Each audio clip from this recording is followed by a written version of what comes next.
there Monday.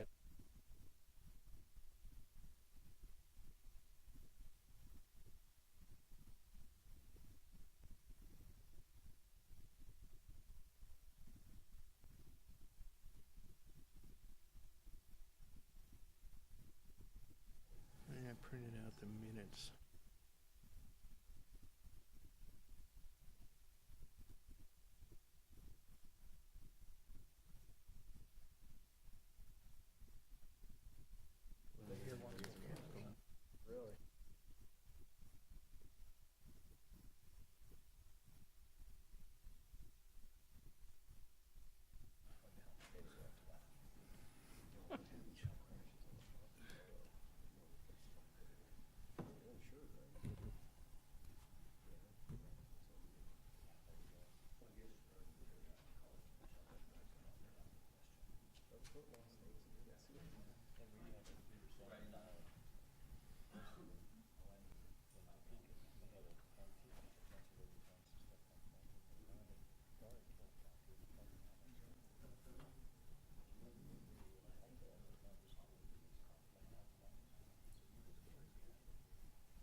Ann Arbor.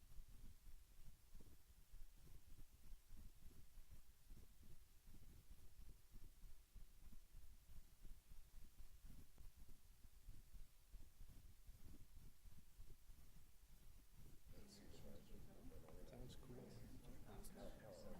Never seen such a thing.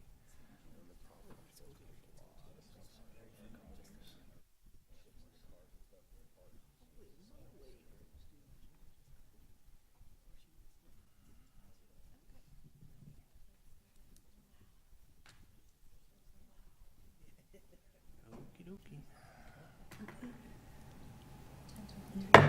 All right, it's 6:30 and we're going to call the July 25th, 2018 meeting of the Lawrence Douglas County Metropolitan Planning Commission to order. We have a couple of housekeeping matters to go through first before we get to the agenda items, so we'll run through those quickly. The first is to approve the minutes of the last meeting. Has everybody had an opportunity to read those? Any suggested changes or alterations? Okay. I have a motion. Second. Okay. Motion to approve. Commissioner Carpenter, seconded by Commissioner Sands. All those in favor? 10-0. Struck. 9-0. 9-0. I'm sorry, we're missing our chair. On to any, do we have any committee reports from the last month? Anyone wants to present? Okay. Yeah. So the Plan 2040 Steering Committee met last week. Is that right? Is that just last week? And they have, with a few minor tweaks, approved the draft of Plan 2040, so we'll be seeing it very soon. I think we are scheduling a study session with city and county. Is that right? We're going to talk about that more later. Okay. But the summary is we're planning October 19th with your retreat to do a couple hours over lunch to present that to the governing bodies and the planning commission. I would encourage all of us to begin reading it, absorbing some of it. So, yeah. All right, on to communications. Have there been any additional communications from the public since the two items that were emailed to us on Monday? No, sir. Any other communications from staff? No. Any deferrals, requested deferrals by any departments or any applicants? No. Okay. This time, does anybody have any ex parte communications they wish to inform us of? Commissioner Sands? I spoke with Mr. Josh Urban regarding item number 2. He is against the proposal. He's a neighbor in the area, and it was, we can either cover it now or cover it later, but his objections were the use and potential for that area being a target for petty crime. Okay. Any others? I did stop in at the Clinton store when I went out to look at where that property was for item 2.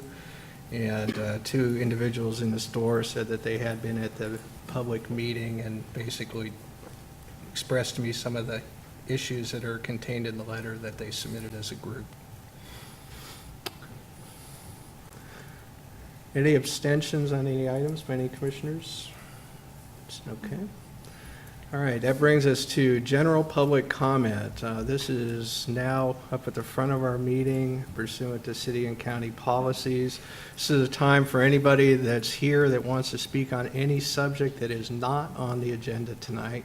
You can come to the podium and give your view for 3 minutes. We won't ask any questions, and there won't be anything else, but staff will take action if it's appropriate. Anyone wish to speak at this time? All right, seeing nobody, that brings us to the regular agenda. The way the regular agenda will work is generally on each item, we'll have staff presentation. Now will be followed by a presentation by the applicant, which is set at 10 minutes. Following that, we'll take general public comment, and anyone that speaks on that has the opportunity to speak for a total of 3 minutes each. Just ask that you focus on the topic that's on hand, and following that, the applicant will have 5 minutes to respond to that, and then we'll come back up to the commission, and the commission can ask questions and have discussions with staff and re-engage with any members of the public or the applicant. So with hearing that, we'll proceed to agenda item number 1, which is the final development plan for Oriad West Office Park.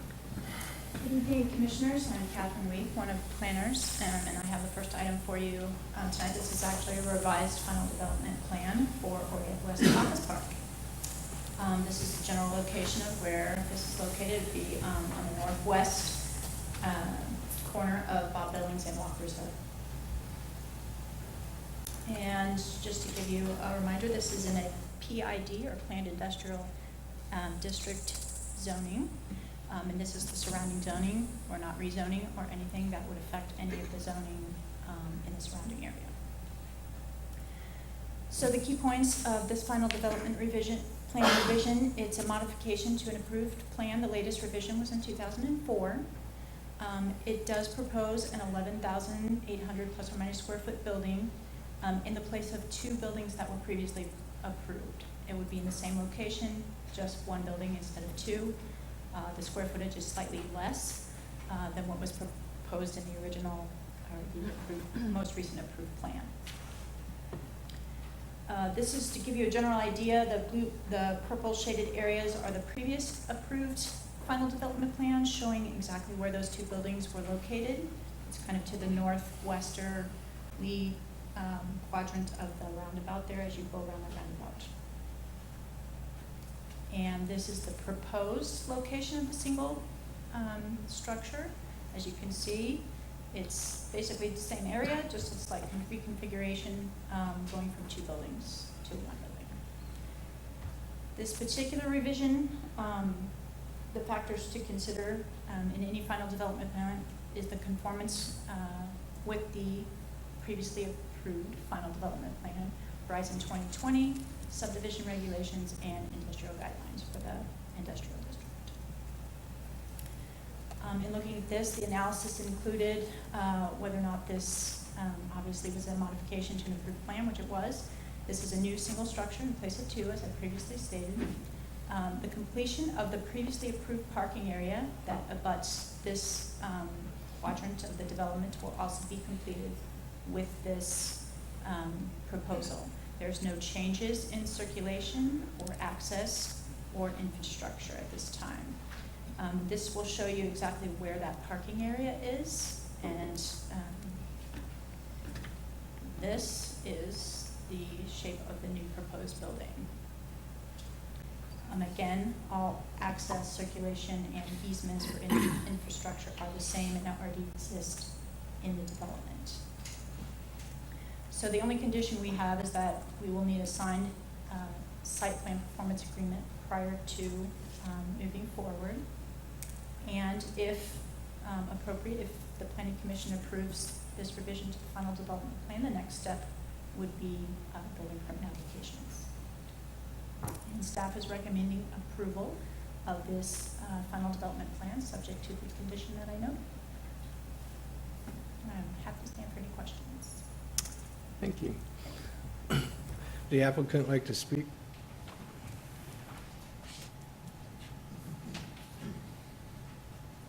Good evening, David Hamby with BG Consultants, applicant. And I just wanted to thank staff for their work on this project, and don't really have a whole lot to say. It's fairly straightforward addition, modification to the final development plan, but I'd be happy to answer any questions you might have.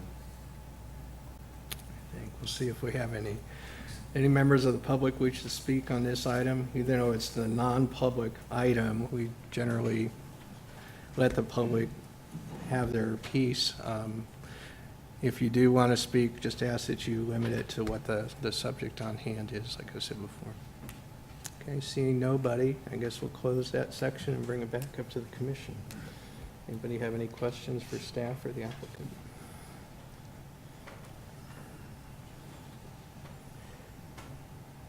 Any discussion? Maybe just a procedural question.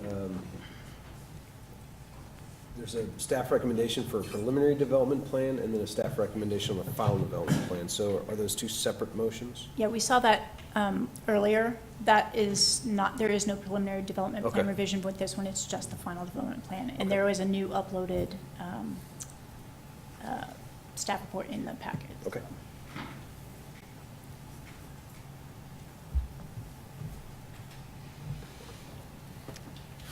Commissioner Sands? Mr. Chairman, I'd like to make a motion to recommend approval of the final development plan for Oriad West Office Park based upon the findings of fact presented in the body of the staff report and subject to the following condition and subject to the city commission approval of the preliminary development plan. That's part of the, that's not. Part of the, okay. Yeah. Based upon the findings of fact and found in the body of the staff report and subject to condition 1 listed. We have a second. Seconded by Commissioner Payton. Any further discussion? All those in favor? Raise your hands.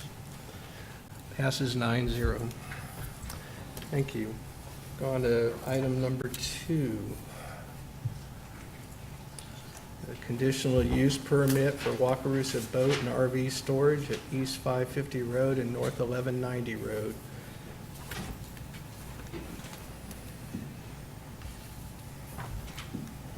Good evening, Commissioners. My name is Becky Pepper with the Planning Department. The subject property is approximately 10 acres and is located on the west side of Clinton Lake.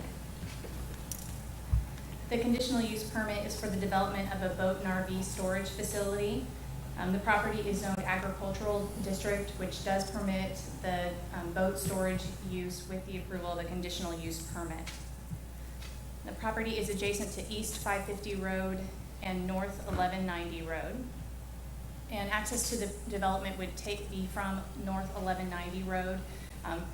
There's not enough frontage along East 550 Road to allow an entrance from that road. The proposed boat and RV storage facility would be developed in 2 phases. And the first phase would take place on the east side of property and is shown in this area outlined in red. This phase would include both open storage and enclosed storage. And the 3 structures that are highlighted here are 2 enclosed storage areas and a small office. And the second phase of development would take place on the west side of the property, and like the first phase, it would include open storage as well as 2 enclosed storage facilities.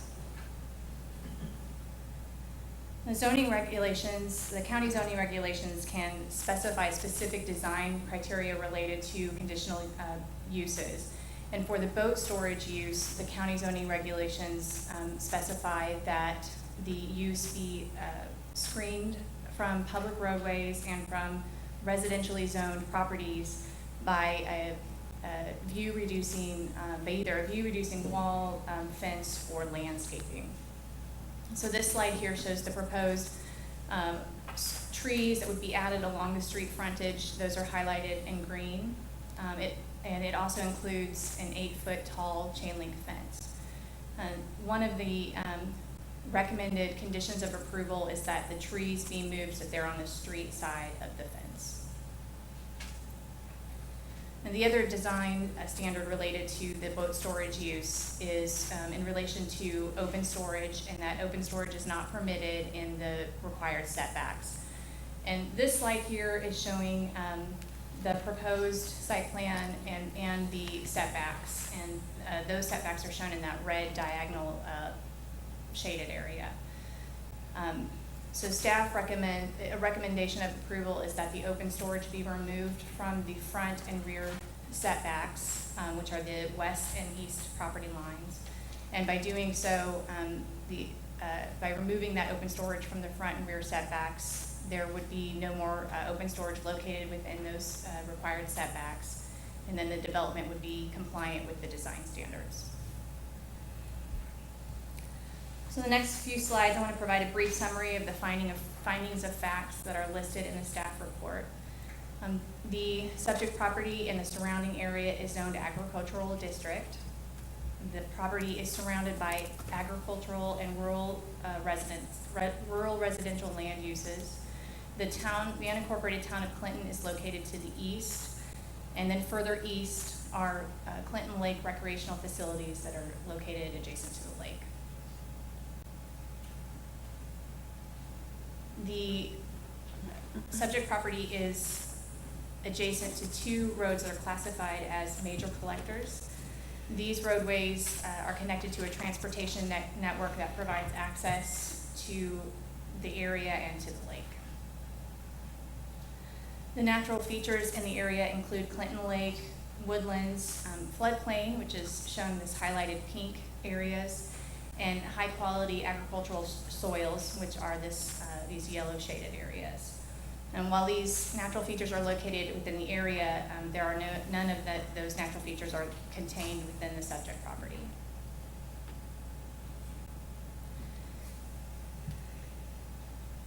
The request to alter this request does not alter the base zoning district.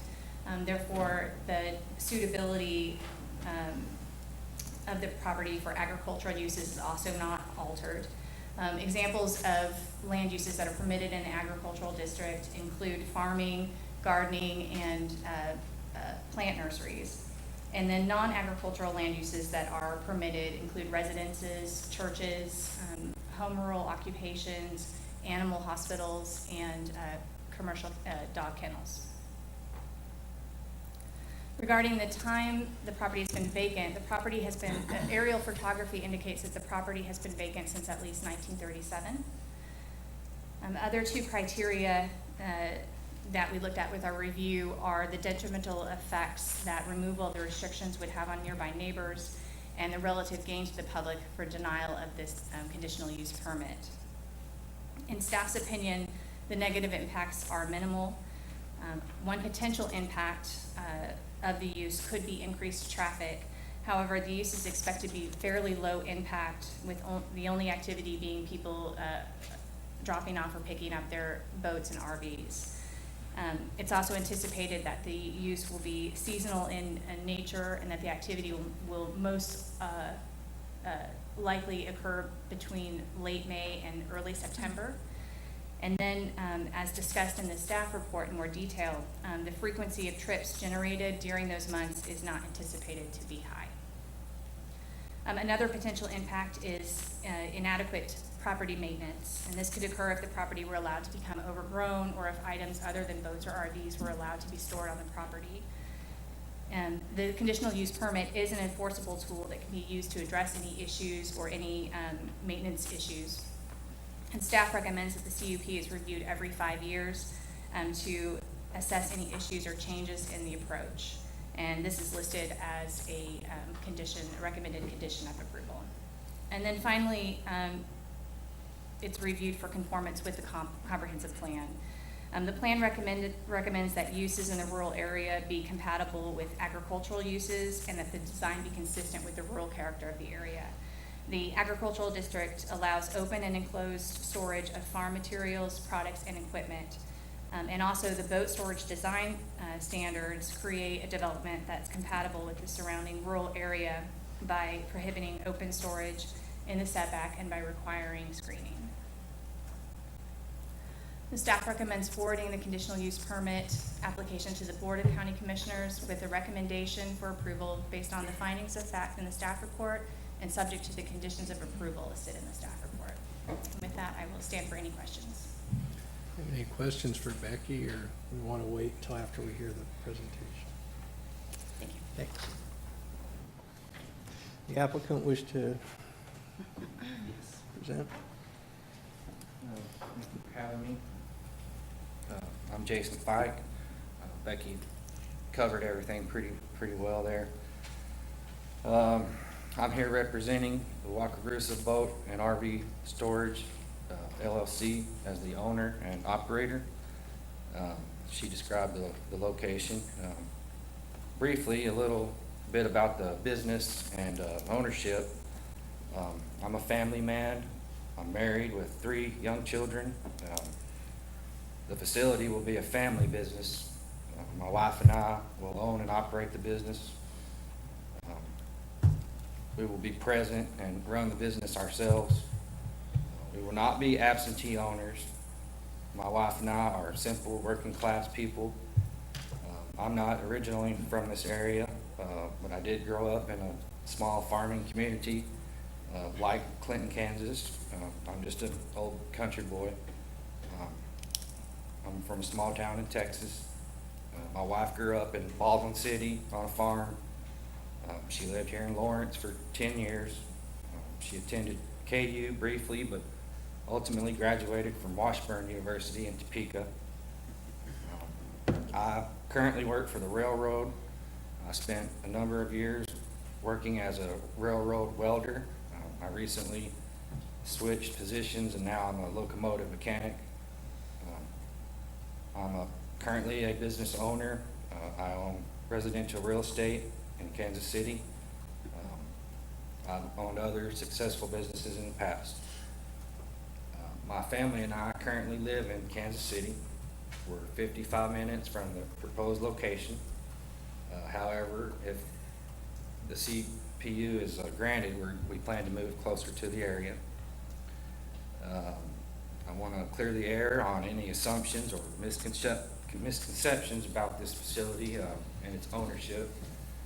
We will not be absentee owners, and we do care about this community, the land, and the environment, existing businesses and the people in this area. Our goal is to develop a simple boat and RV storage facility for area residents. We plan to strictly adhere to the county guidelines and maintain the property to the best of our abilities. We're not only held accountable by the county, but the community as well. We take pride in our facility and we want to add value to the community. This facility will boost the economy and tax base. Also create more revenue for existing businesses in the area. The proposed location offers roughly 8 acres of land that can be developed. We plan to develop approximately 3 acres initially, as Becky discussed. The remaining 5 acres will remain as farmland for now, and we will develop the remaining 5 acres if and when the need arises. We feel the location is perfectly suited for a boat and RV storage facility. The location is a mere 1.5 miles from the water's edge of Clinton Lake and all the facilities Clinton Lake offers, such as multiple boat ramps, campgrounds, sand volleyball, swim beach, fishing, and even a sailing club. All these lake facilities are less than 2 miles away from the proposed location.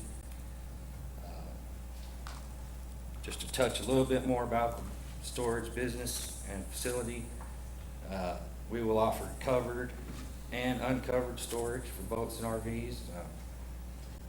Parking spaces will be assigned to maintain organization within the facility. Our facility will be fenced to secure the recreational vehicles and boats. Security cameras will be in place to prevent any petty crimes. Access to the facility will be provided via an electric gate, only open with a unique assigned passcode. The grounds will be surrounded with trees and shrubs so that it blends in with the environment as much as possible. The trees will also act as a natural screen to screen the facility from the public eye. We will have an on-site office to handle day-to-day operations and a website to handle online sales as well. Our research indicates that, in fact, there's a huge shortage of storage availability in this area, specifically covered storage. It's in high demand. There's simply not enough storage available, and I can provide facts and figures to prove so. To summarize, we feel the location for this project is perfect. It's centered on a peninsula, literally surrounded by the waters of Clinton Lake. There's a demand for storage in the area. The facility will add value to the area residents and this lake community. And the facility will boost the local and regional economy and increase the tax base. I thank you for allowing me to speak, and I'm well prepared to answer any questions the public may have. Thank you. Thank you. I'm sure there probably will be questions in a little bit. Now's the opportunity for the public, if they wish to speak. Just to remind you, you have 3 minutes in which to do so. So if anyone from the public that wants to get up to speak on this part, please come up to the podium, sign in, tell us your name, and then they'll start the clock.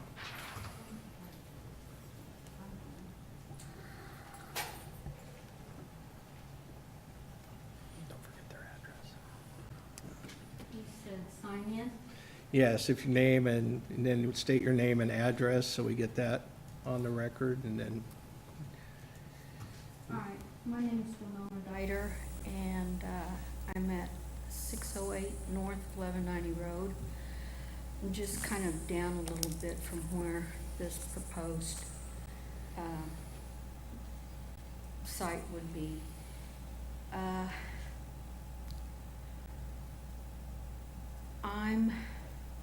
I'm arguing against it for a multiple of reasons. One, we already have a boat storage just kind of up the road a little bit. Shirley Harold pretty well stays full most of the time. This would really impact her little second income big time, take away from her. And, you know, with her being single now, the extra income that it brings into her, it would take away from her.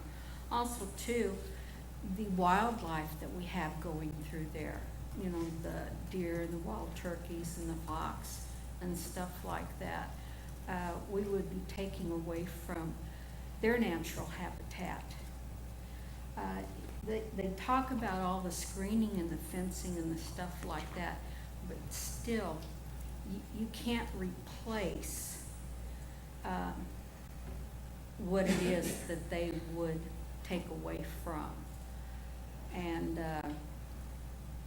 the extra traffic it would bring into that area, the accidents it would cause. We already have major accidents right in that area, both coming and going. During the summer months especially. I could go on about a lot of things. I don't know if they would bring blight to it, but we already have, I think, a few issues. If they want to provide the storage and they think it's shorter, or the storage, boat storage and stuff is short for that area, maybe they need to be closer to the water area and not so far away. you know, look more towards being near the water area, that would be a better service to the people that want to camp and want to take their boats and things out on the, you know, on the lake. Otherwise, we're going to have people coming and going and in and out, and maybe bring in higher traffic for theft. So even though they say they're going to have it gated and all that, the people that farm and live around there, you know, what are we gonna do? We're gonna have to take and throw up fencing and stuff like that and start padlocking everything we own for Thank the you. traffic it brings in? Thank you, Ms. Dyer. We're at the 3 minutes. You wrapped Oh, up? sorry about that. Okay. So, I didn't quite get on my, so, We'll remember that, and so if anyone has questions, they could bring you back up. okay. Any other members of the public wish to speak?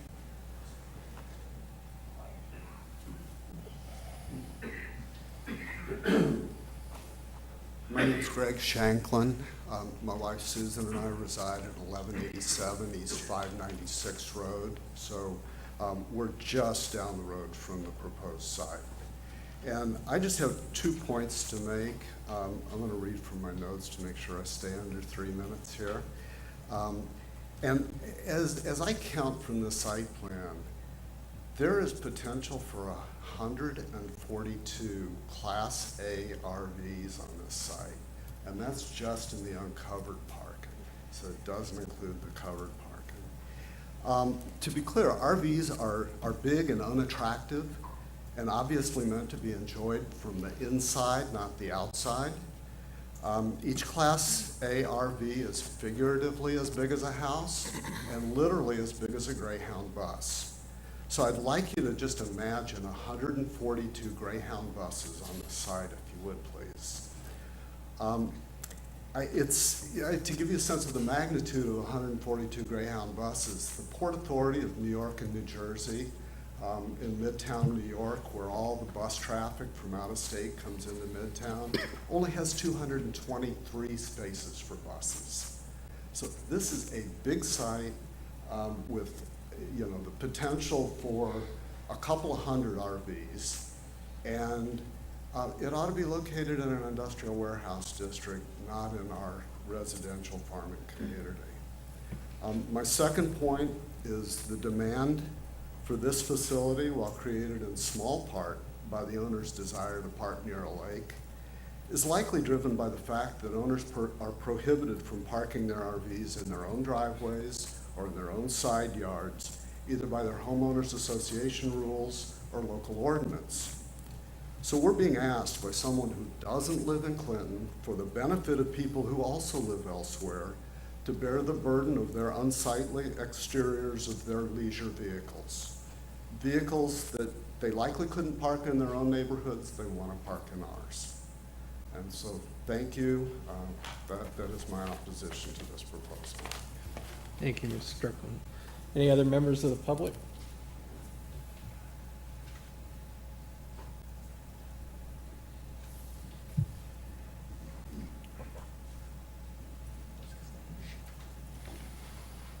I'm Jim Baldwin. I live at 1171 East 550 Road, which is directly across from the property.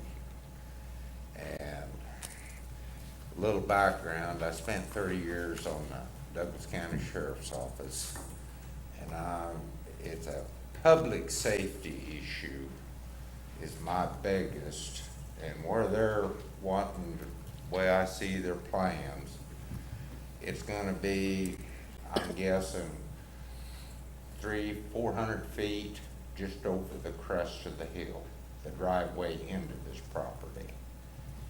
And I've watched, not necessarily boats and RVs, but it's other vehicles coming from the swimming beach and down there. They don't pay any attention to the speed limits. And the road is narrow. I had an argument with the county engineer. He said it was a 24-foot road. It's only a 20-foot road. I had him out there and I said, put your tape wherever you want. Well, he found kind of a wide spot where the asphalt spilled over and he got 21. I pulled trucks and trailers, gooseneck trailers, 20-foot trailers, coming in and out of my driveway. And coming out, I have to take, putting there a lane and a half, sometimes 2 lanes. All right, you get a 30, 40-foot camper on the back of a pickup and he's turning in or coming out, he's gonna be swinging out into traffic. And I have waited as high as 15 minutes to get out of my driveway during the summer months. That's my first point. The second, I'm concerned about the erosion issue. This property is all terraced. I've lived there for 70 years. And I have seen in a normal, not a drought time like now, a normal time, and you get a 2 or 3 inch rain, and them terraces will run full, and sometimes put near a breach, and they come down to this waterway. Well, if he's gonna pave all this, because he's gonna have to take these terraces out, because these boats and campers ain't gonna go up and over these terraces.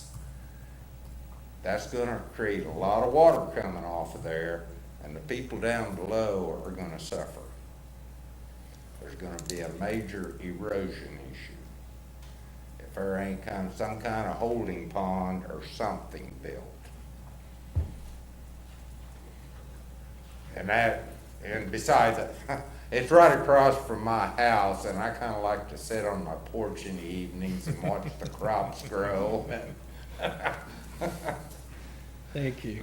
That's all I have to say. Thank you very much. Any other members of the public?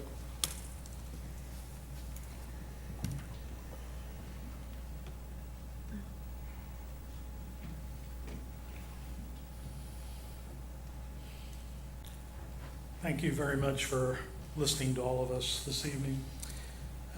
My name's Stephen Thomas. I don't have an address because I just sold my house today. And I'm moving to the property just south of the proposed site. I won't be, as you all will know by looking at all the photography and such, there's not a house currently there, but there is going to be. I have the house plans here that I just got these are June. I got my July, which are now ready to build, and we will be looking to put a house on that property just south, adjacent to the proposed boat storage unit.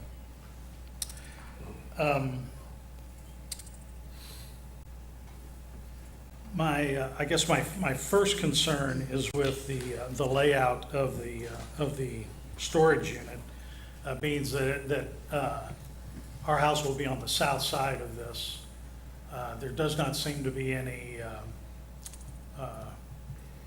protection or anything from our side of the proposed site for any site or any viewing of that particular property.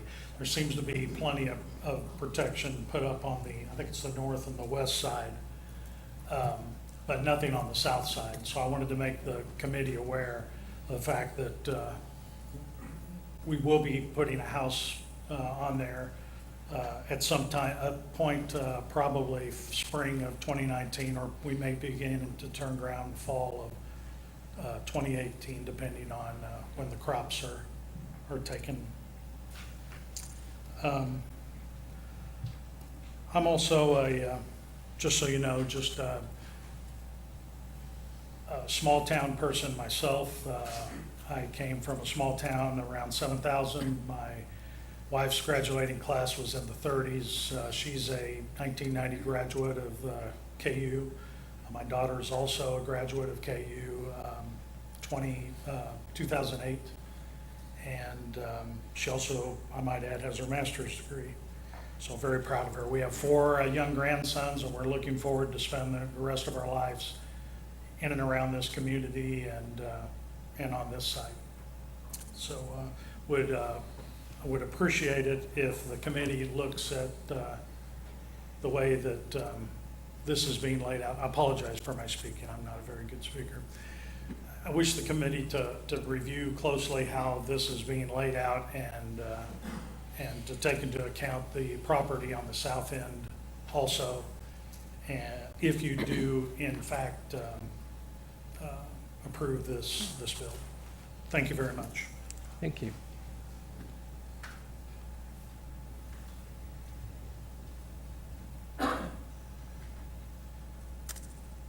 Anyone else?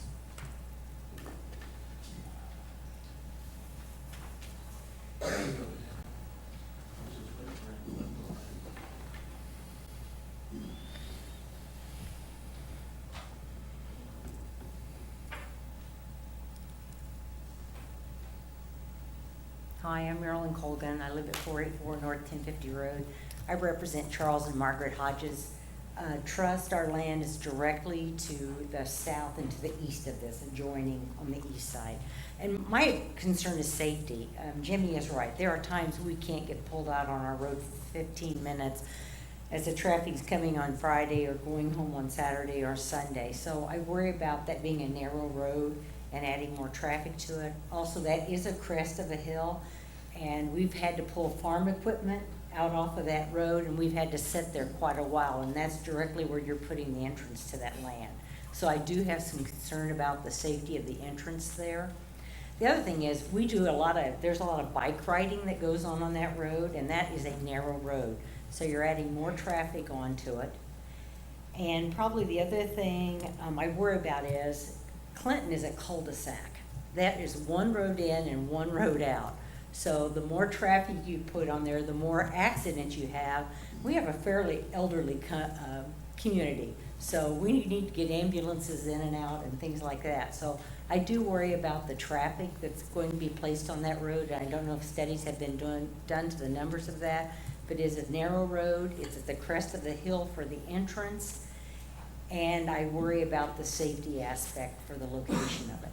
Thank you. Thank you.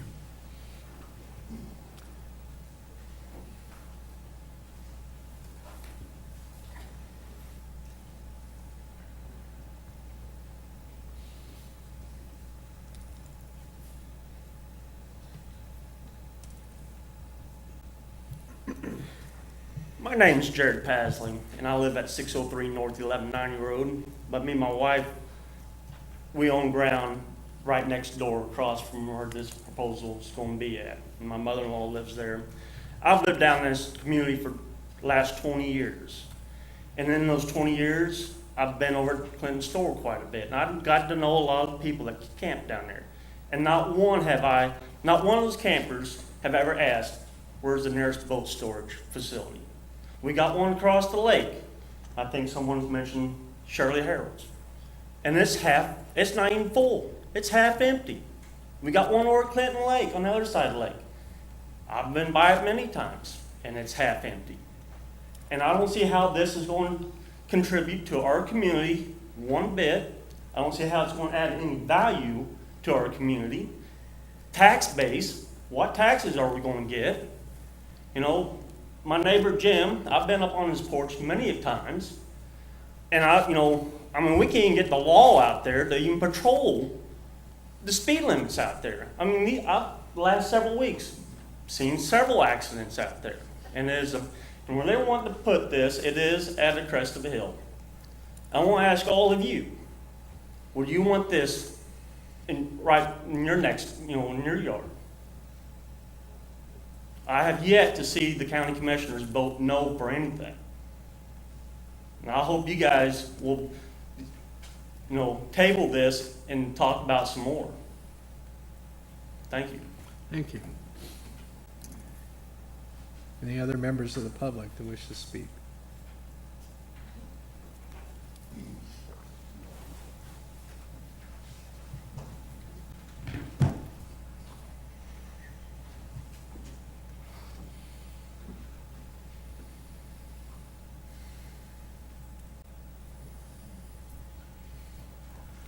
My name is John Hall, and I also in part represent Charles and Margaret Hodges, who are at 462 East 851 Diagonal Road. I am there in large part operating a large portion of their farm with their cattle operation. And I'm out there every day and am on the roads frequently with maintaining the pastures and feeding and taking care of the cows and such. The area is already an extremely well-trafficked area in what they refer to as their peak season without a storage facility there. And with the recreational bicyclists there, it makes it at times a lot worse. I know they host different races, bicycle races in that area, and they come through there, and it's even worse then with trying to get out of your driveway, especially if you're trying to operate a large piece of equipment like a tractor. We pull mowers behind them, like has been said before with the large trailers and things. There's also crop ground in that area, and they bring combines, sprayers, that take up entire roadways, not just a single lane almost. And if you're trying to squeeze a sprayer or a combine or something like that down, one side of a road, you also come across a 40-foot RV coming the other way. There's really no shoulder on either side. It's going to be a big issue. And a lot of those crops, they're maintaining them and cutting them and things during this time of the year. And personally, I'm on the roadway every day. There's a pasture directly east of this location where we have cattle, and there's several areas that are hard to turn out of to see traffic coming from either way. And there's, like has been said, there's already been several wrecks without the added traffic and without the added large recreational vehicles that are going to be on the roadway.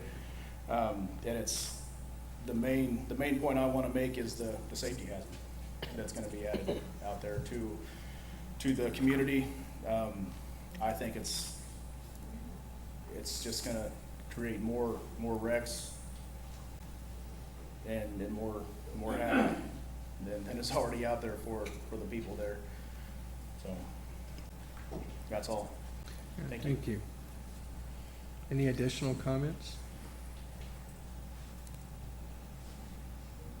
Okay, seeing none, we'll close the public comment portion of the meeting and bring it back up to the commission. Oh, I'm sorry, the applicant. Would you care to respond? You get, you have up to 5 minutes to respond. 5 minutes, okay. Well, I prepared a 25-minute speech here, so I'm just gonna freestyle this, I guess. Winona brought up a good point about the woman. She's not far from there. She has a storage facility there. I drove up to her house, spoke with her son. Her son runs that storage facility for her. It is her only source of income.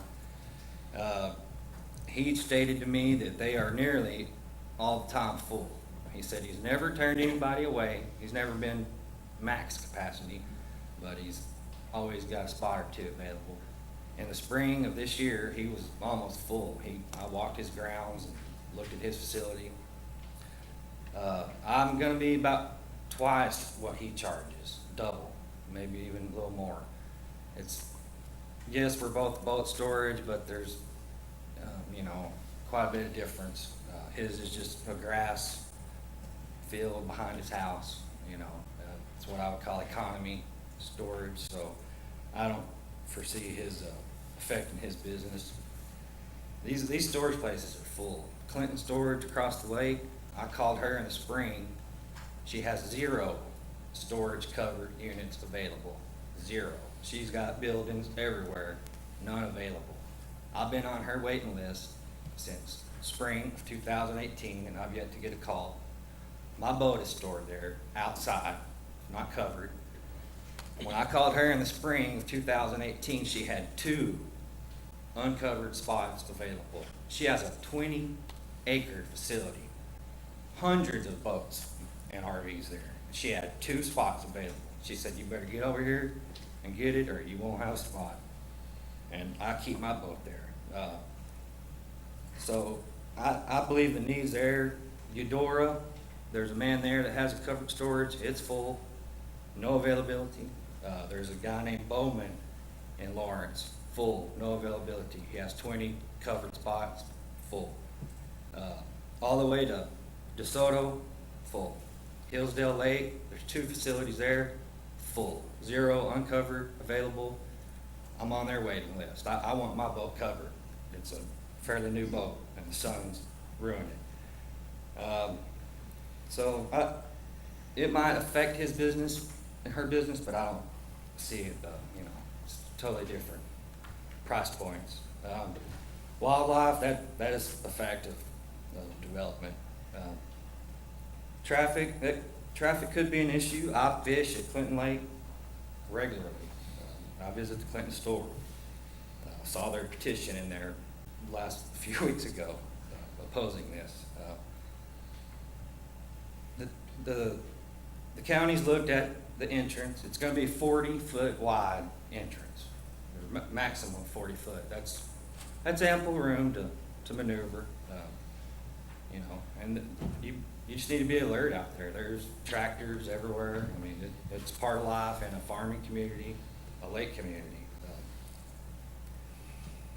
I think I've touched on Clinton storage. And they mentioned the cities. The cities don't want boats and RVs in their residential streets, driveways. They're cracking down on that. There's a need for it. I know people that want boats, want a place, they don't have a place to store it. Public safety, I'm gonna do my part to add security cameras. Largely RVers and boaters are responsible citizens. They're out there having a good time, recreational. They're not common thieves. People you meet at the lake are generally pretty good people, friendly. Your boat breaks down, they'll tow you to shore. I mean, just good people. Erosion was mentioned. I had to pull a permit for the storm and water pollution prevention. If I altered 1 acre of land, I plan to obtain that permit. I'm not paving this. I'm bringing in road-based rock. So a lot of this will soak in. If you look at the plan, there is a place for a pond holding tank, so water runoff won't be an issue. The man that the south side of it, I will change my. I want trees all the way around, and I will put trees along the south side to shield that man's house. That's not a problem. The Clinton store, I think we need more places like that. I think it would boost their business. Okay, thank you. My time's up. Well, there probably will be some questions. Thanks. So with that, now we'll bring it back up to the commission for discussion. Commissioner Payton. What is I remember this coming up a couple years ago. What is the policy now on RVs and boats being stored at your residence, at a residence in town? In the city of Lawrence, we are drafting regulations that most of the commissioners are aware that those regulations started in the parking article of the Land Development Code. We determined that it was really more of a property maintenance issue, and so we're putting it in our property maintenance code, and we're hoping to take that to the city commission in the next, I think September is our timeline. And so it won't come to this body, but we're essentially drafting some standards that would allow the keeping of RVs, boats, and trailers on a property with some different locational and setback standards. So it will be allowed, but the idea is to reduce and mitigate impacts to neighbors with the very large ones and the number on a urban-sized lot. Commissioner Strickland?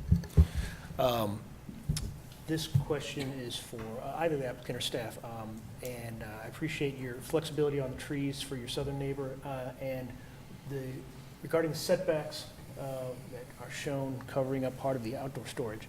What is the status of the applicant's willingness to comply with that and reduce the number and location of the? I think I'll defer. Okay, please. My architect is revising the site plan. It was a very last minute detail we discovered, and he's gonna revise that.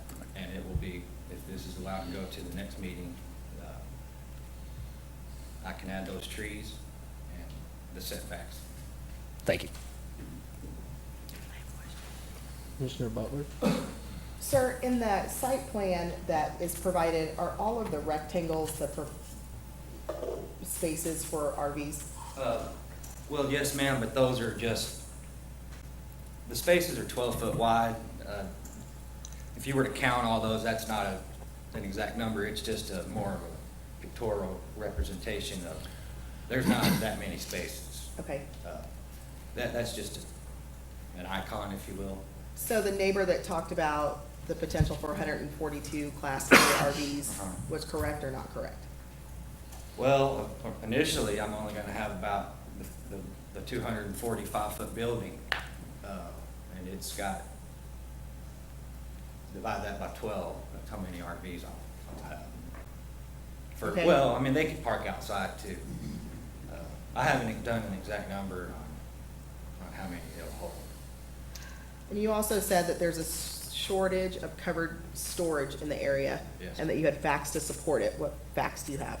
I've called everybody from here to Hillsdale. They don't have any. So your representation to us is that your facts are based on conversations that you've had with these other people? Yes, ma'am. Do you have any written documentation or anything else to support I've got that? the call logs on my phone. You know, I called them all. Well, Clinton Storage, I'm stored there.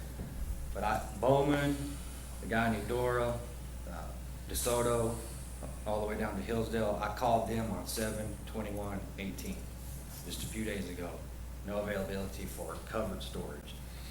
I have a very detailed report of who's got what in my 25-minute presentation, but I wasn't allowed to cover that. But I know they don't have any covered storage. And I'm on their waiting list, and no one's ever called me, so.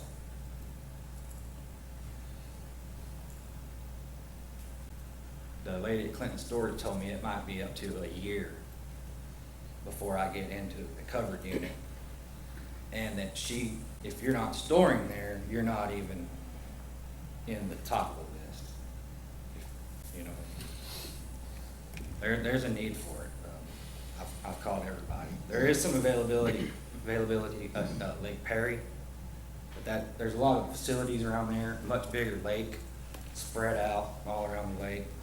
There's some availability up there, but not from here to Hillsdale.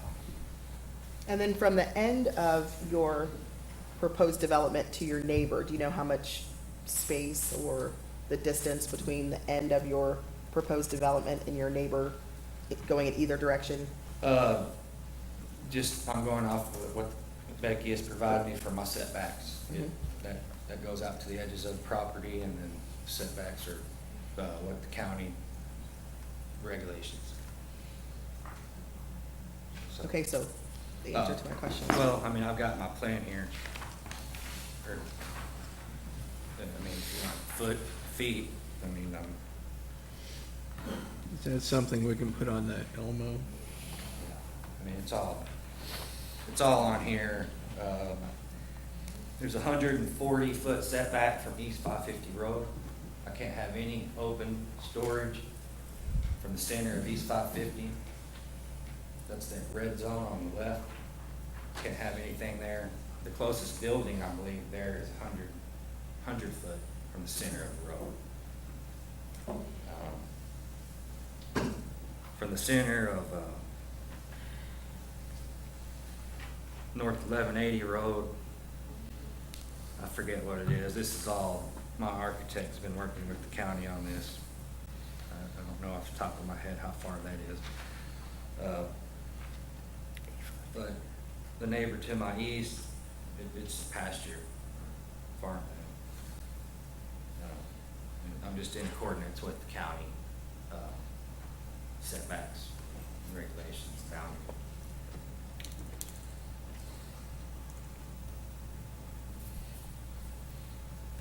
Does that answer your question, or? Yes. I believe the south side is 10 foot from my property line. Or if I was be allowed to build there.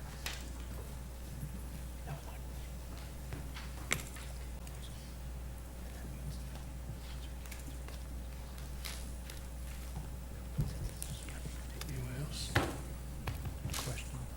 Commissioners Sinclair? I'd follow up with a question with you, Mr. Fike. Yes, sir. What, I think staff indicated that the property had been vacant for a number of years based on aerial photography. What's the current use that's made of the land? Soybeans on it right now. I believe he plants corn and alternating crops. The current owner? Or I don't know the current owner. Okay. They're in California or something. I think they inherited it. It used to be a 40-acre. The current owner's right here. Oh, he owns it. You own the land I'm buying? I'm sorry? You own the land that I'm buying? Oh, no, I thought she was asking I'm sorry. I apologize. No, the woman that owns the land I'm purchasing is in, I guess she inherited it.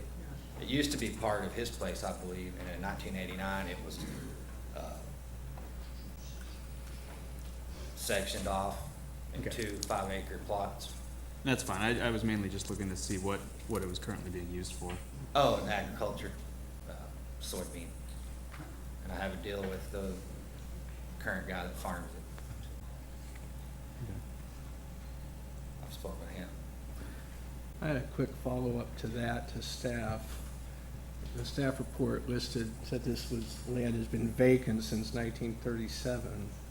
Does our development code specify that actively producing agricultural land is considered vacant land? I would say it's maybe a bit misleading. You know, the golden criteria came out of a case that was more an urban case. I think for the purposes of our discussion, it should be viewed as an agricultural tract of ground, not vacant. The context of the golden criteria that we used to judge these was that it was a vacant piece of land in a sea of developed properties around it, so. And it might add to that too, that it's also referencing that there are no structures that have been developed on that property. Commissioner Kelly? So, question for staff. Scott, I'm glad you brought up the golden factors. Can you reacquaint us with any of the factors that might deal with the demand for whatever the development is? I mean, our focus is supposed to be on land use. Is there anything in there that talks about, the demand for it and the demand in the community for this type of use? The factors are not exclusive, so you can introduce other factors as you see fit, but there's nothing specific in that case per se, except that it was an urbanized area and there was demand, presumably for the type of use that was also in the area. If you squinted hard enough, you could say relative gain to public health, safety, and welfare. If you squinted, you could consider welfare or against the loss of value and hardship imposed upon the applicant. But we've never, I won't say never, but I don't recall a time in where we've considered economic demands for a rezoning or for any zoning action. Maybe other bodies do, but I wouldn't, Mr. Chairman, Commissioners, I do think it's a factor that can be considered. I can think of other types, in our industrial use, inventory and efforts. We consider the inventory at hand. We are introducing in the revised comp plan the issue of need for certain uses. We track uses, commercial uses, single lot uses, multi-dwelling. So I wouldn't put it away as something that you can't look at. But on the other hand, you're right, in a use as somewhat prevalent as this is in the county and in surrounding counties, I don't know that we would give it a lot of weight. I think the land use issues have to deal with more the compatibility, the design of it, the size, the scope, the scale, the context of the neighborhood, its relative location to the lake that it's serving and the people that it's serving. You all have had discussions about sort of serving local needs versus regional needs as well, and that's not a specific factor of Golden, for example.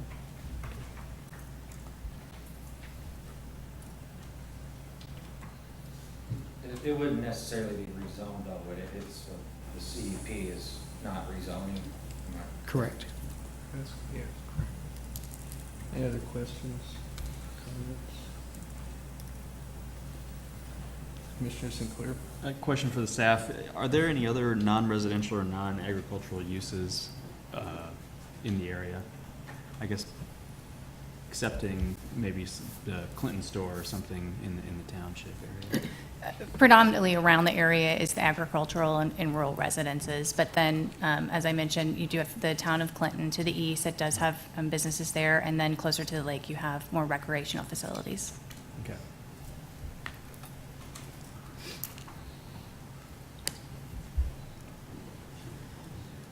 I also have a question for staff. The staff report mentions traffic impact in terms of seasonal. Basically, that traffic gets heavy during specific seasons. I think you said from May to September. Are there any traffic counts or any observations comparing peak versus non-peak traffic conditions?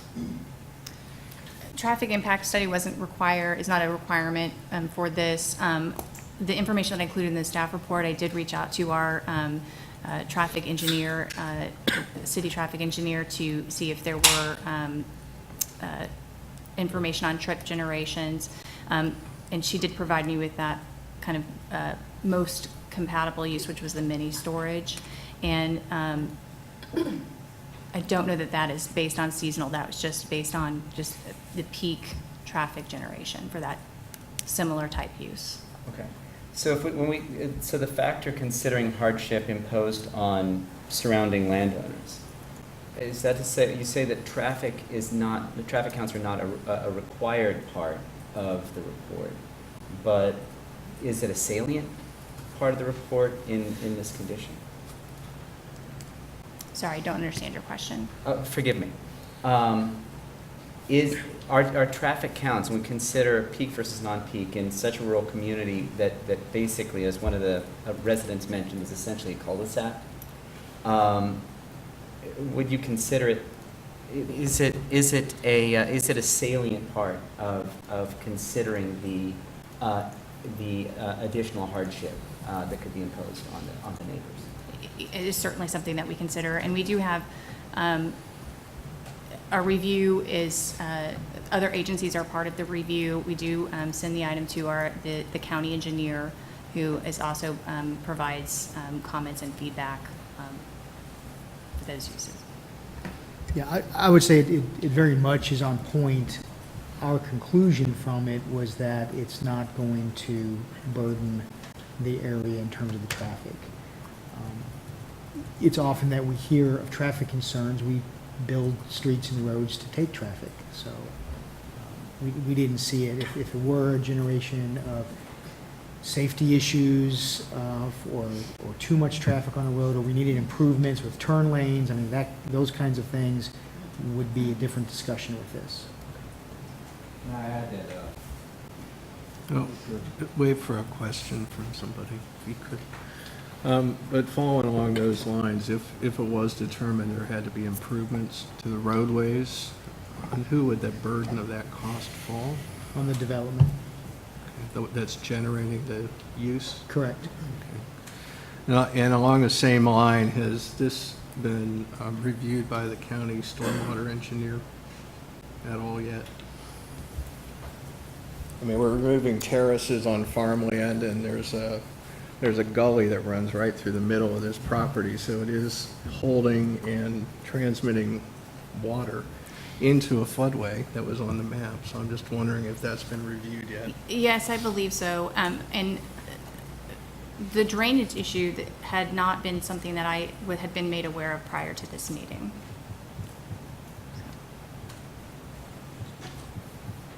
Mr. Chairman. Commissioner Sands.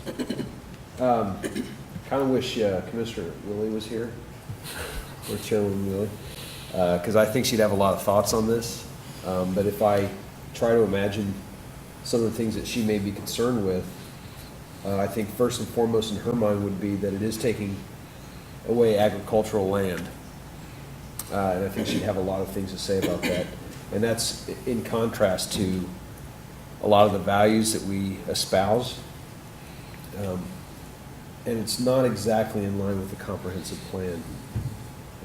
As far as the traffic goes, I think if she were here, she might say something along the lines of, if it's just higher traffic in May and September, well then what's happening in May and September? It's planting and harvest.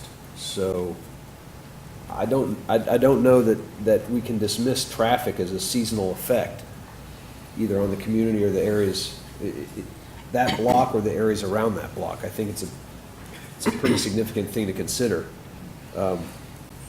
This project, if approved, with seasonal traffic could have an impact not just on the neighbors, but on other people who are trying to make a living in that area, who aren't involved in the storage business. So I think that's something I don't want to lose sight on when I think about it. Commissioner Kelly beat me to the punch on the golden criteria. But as I go down these and I look through them when I'm not sure how I'm going to vote on an issue, I really don't see a single one that would lead me to support this request. It's not in line with the neighborhood. The removal of the restrictions, I think we've identified several, stormwater, traffic, et cetera, that detrimentally affect nearby properties. I don't think there's a great enough gain to the public health or public welfare, commercially or otherwise, to justify it. It's not in line with the neighborhood. It's not in line with the comprehensive plan. So, I'd like to hear what everybody else has to say, but right now, I'm not for it. Commissioner Butler? I don't really think it's fair to comment on traffic or water drainage or anything that we don't have any facts in front of us to support. My only real issue with this is that it's so big. It's ginormous, and that's really my issue with this.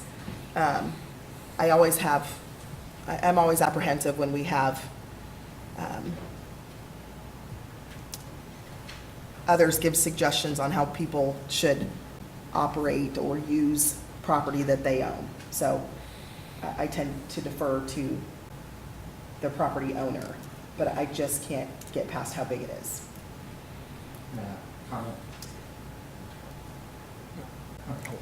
Ask the question if you want. Is the size something that you're willing to reconsider? Yes, ma'am. The lady across the lake, Clinton George, over twice the size of this facility. It's 28 acres. This is 8. She's full.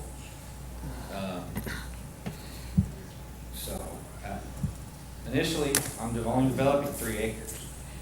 If I don't get the business, I'm not going to develop the rest of it. I understand that, sir, but when I look at this and I see all of these rectangles, and I look at the potential for, and not that all of them are going to be filled, but at the potential of all of them being filled, I, I can't support it. But, I mean, if it was smaller, I would be in favor of it, it's just too big. A lot of people buy an RV and park it. They use it once a year. They vacation one time a year. It's not like these are gonna be in and out here every day, 300 RVs on the road. I agree with what you're saying. I don't think there's gonna be this mass people, you know, coming in and taking their RV and coming back the next week. That's not the type of, Yes. of clientele that generally drive those vehicles. Boats are a different story, because I think they would be out there May through September, but I agree with you that RVs are not likely going to be making that daily, weekly entrance and exit. Even some boaters, it looks good on paper, and then they get the boat and they use it twice a year, you know? Yeah. And boats and RVs fit in the lane, unlike a tractor that takes up. They're designed to travel on highways and roads, and they fit well within the lanes of any road. Anything else? Yes, ma'am. Commissioner Payton? I'm not sure how this pertains, but so you have a boat. Yes, ma'am. Do you use it pretty much exclusively at Clinton? I've been to Perry once and Clinton every other time. It's the only place I've ever taken. Just a comment. Thank you. So I drove out to the property today, and, you know, one of the factors that we are to consider is character of area. That is I think of Clinton Township and that peninsula as a very,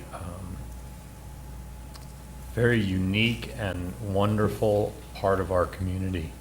It is almost entirely farming community. And what struck me as I pulled up to where the two roads connect is that is sort of the center, to my knowledge, of Clinton. I mean, that's the town's, it's not the town square, but that seems to be the big crossroads right there. And there is nothing to break the line of sight of that property for quite some distance. So some of the larger homes that I saw off in the distance will have if this goes through, a nice view of the RV and boat storage area from their porch, deck, things like that. I'm struggling when you think about, I mean, one of the things we think about with land use is the character of area.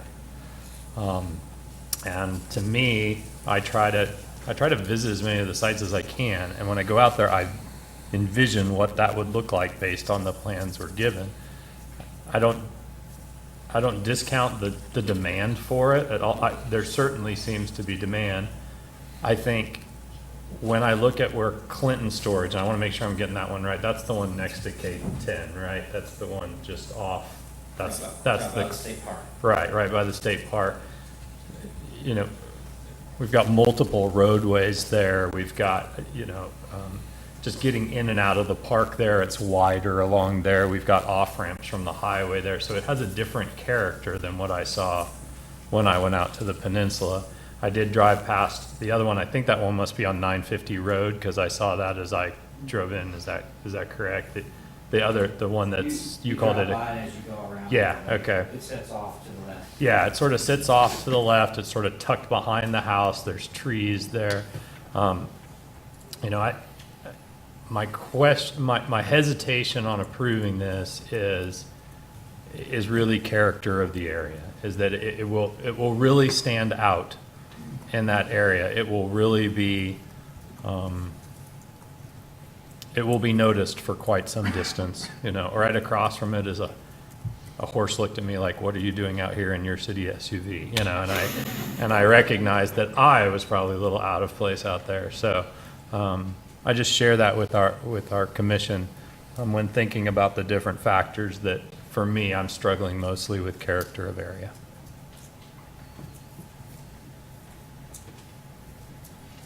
I'm going to share that concern. The idea might have merit, and it might fill a need in the community or in the wider area, but the location is a problem for me. That is, you have to go around this proposed storage unit to go through the town of Clinton out to the recreation facilities. If it was farther out or off on the side, it might be a different factor, but I think this totally changes the character of that entire area, as Commissioner Kelly pointed out. And I'm struggling with that right now. Oh, that and not having the information about the potential impact on increased flooding. We don't have that information, so that makes it hard for me to go forward to approve it at this time.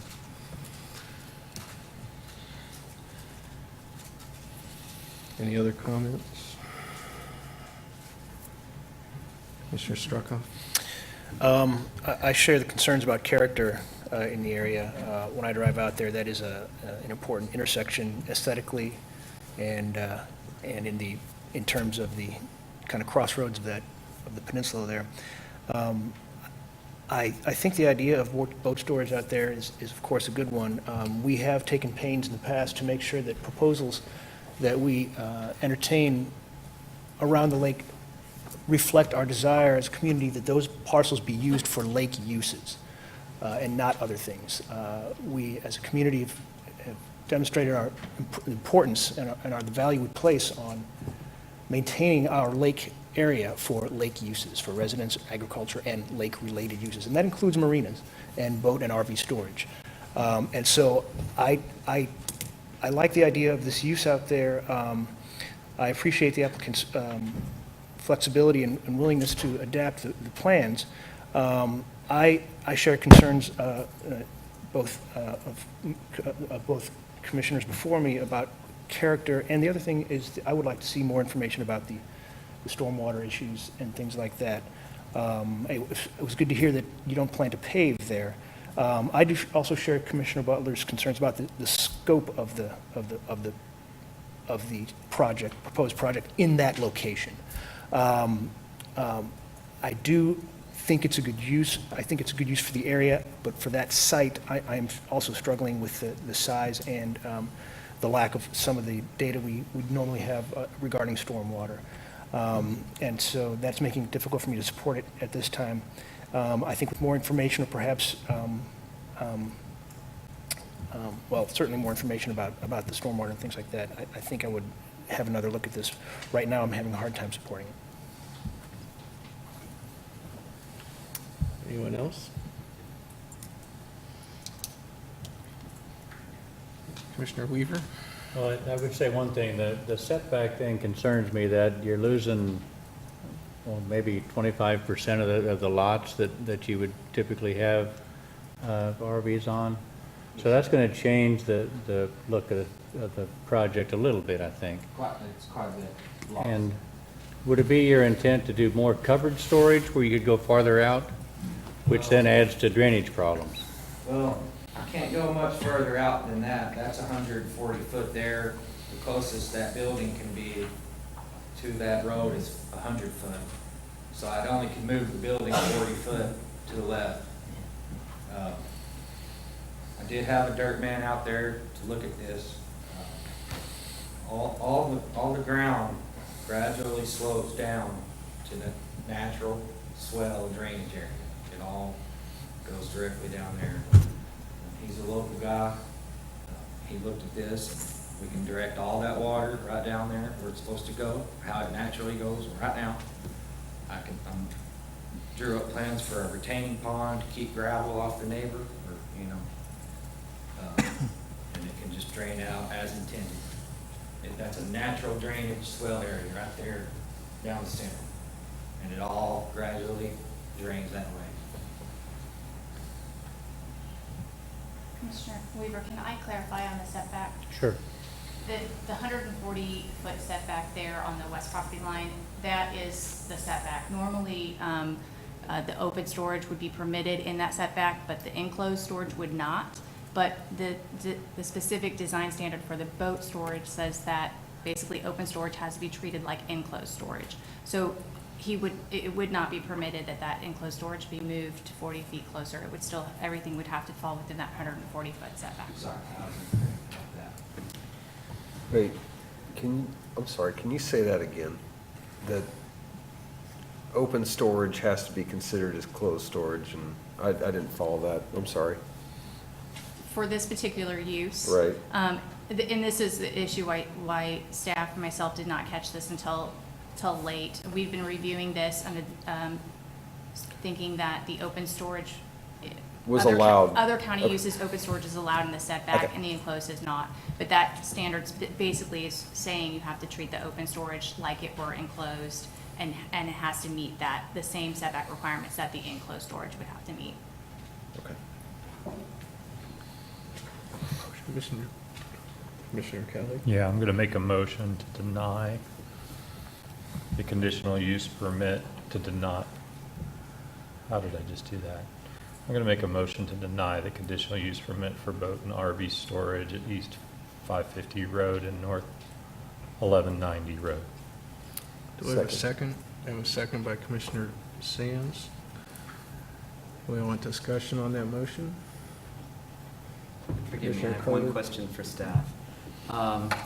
If this proposal is denied, what are the applicant's options to revise the proposal, given the required changes to the setback? I mean, we're not even looking at a site plan that reflects the actual requirements, given the setbacks, and also his expressed willingness to come back with a smaller site plan. What are his options? So Commissioners, you have the plan before you. This is the application you're recommending to the Board of County Commissioners. Sometimes through this process, there's a deferral to go back and make revisions without applying, making a new application. In my opinion, it didn't get to that level with the majority consensus of the commission.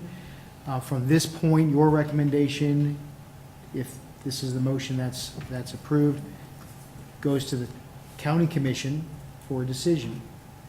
They do have the option to return the application to this body for further development with the applicant. They will have the option to approve it, deny it, or return it for further study. Good question, thank you. So Scott, if I understand, if we vote against it, it goes to the county commission, they choose to deny it, the applicant can still come back here with a different. No, well, with a substantially different application, yes. That would be a new application that would start over. But this application, if denied, is closed out. So right now, we have a motion that's seconded to deny the conditional use permit. If the majority of the commission wants to defer this for other items, we'd have to vote on that motion first, and it would have to lose. And then we open discussion for something else. So why don't are we ready to take a vote on the current motion on the table? I need to make one adjustment to the motion. Okay. It should be a motion to recommend denial. We're not the deciding body here, Correct. so. Instead. All right with that, Commissioner Sands? Still seconded. Okay. All right. All right, with that, let's take a vote on that current motion on the table. All those in favor of the motion to deny? 1, 2, 3, 4, 5, 6, 7. And 2, all those to deny the motion? Deny the motion to deny? Deny the motion to deny? Yes. 2, 7-2. So the motion carries with the dissent with Commissioners Butler and Payton. Thank you. So this will now go to the County Commission with a recommendation from the Planning Commission for denial, and they can decide to send it back here with direction for a rehearing if that's their choice, but that's where it's going to go next. Thank you, everybody that came and spoke. It's difficult to speak down there. I've heard a couple of people say that, but thank you for coming out and making your viewpoints known to them. Let's go on to item number 3. But Do we want to take a 5-minute break, or? I just want to refresh coffee. All right. Let's take a 5-minute break, and then we'll return with items 3A and 3B.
real fast.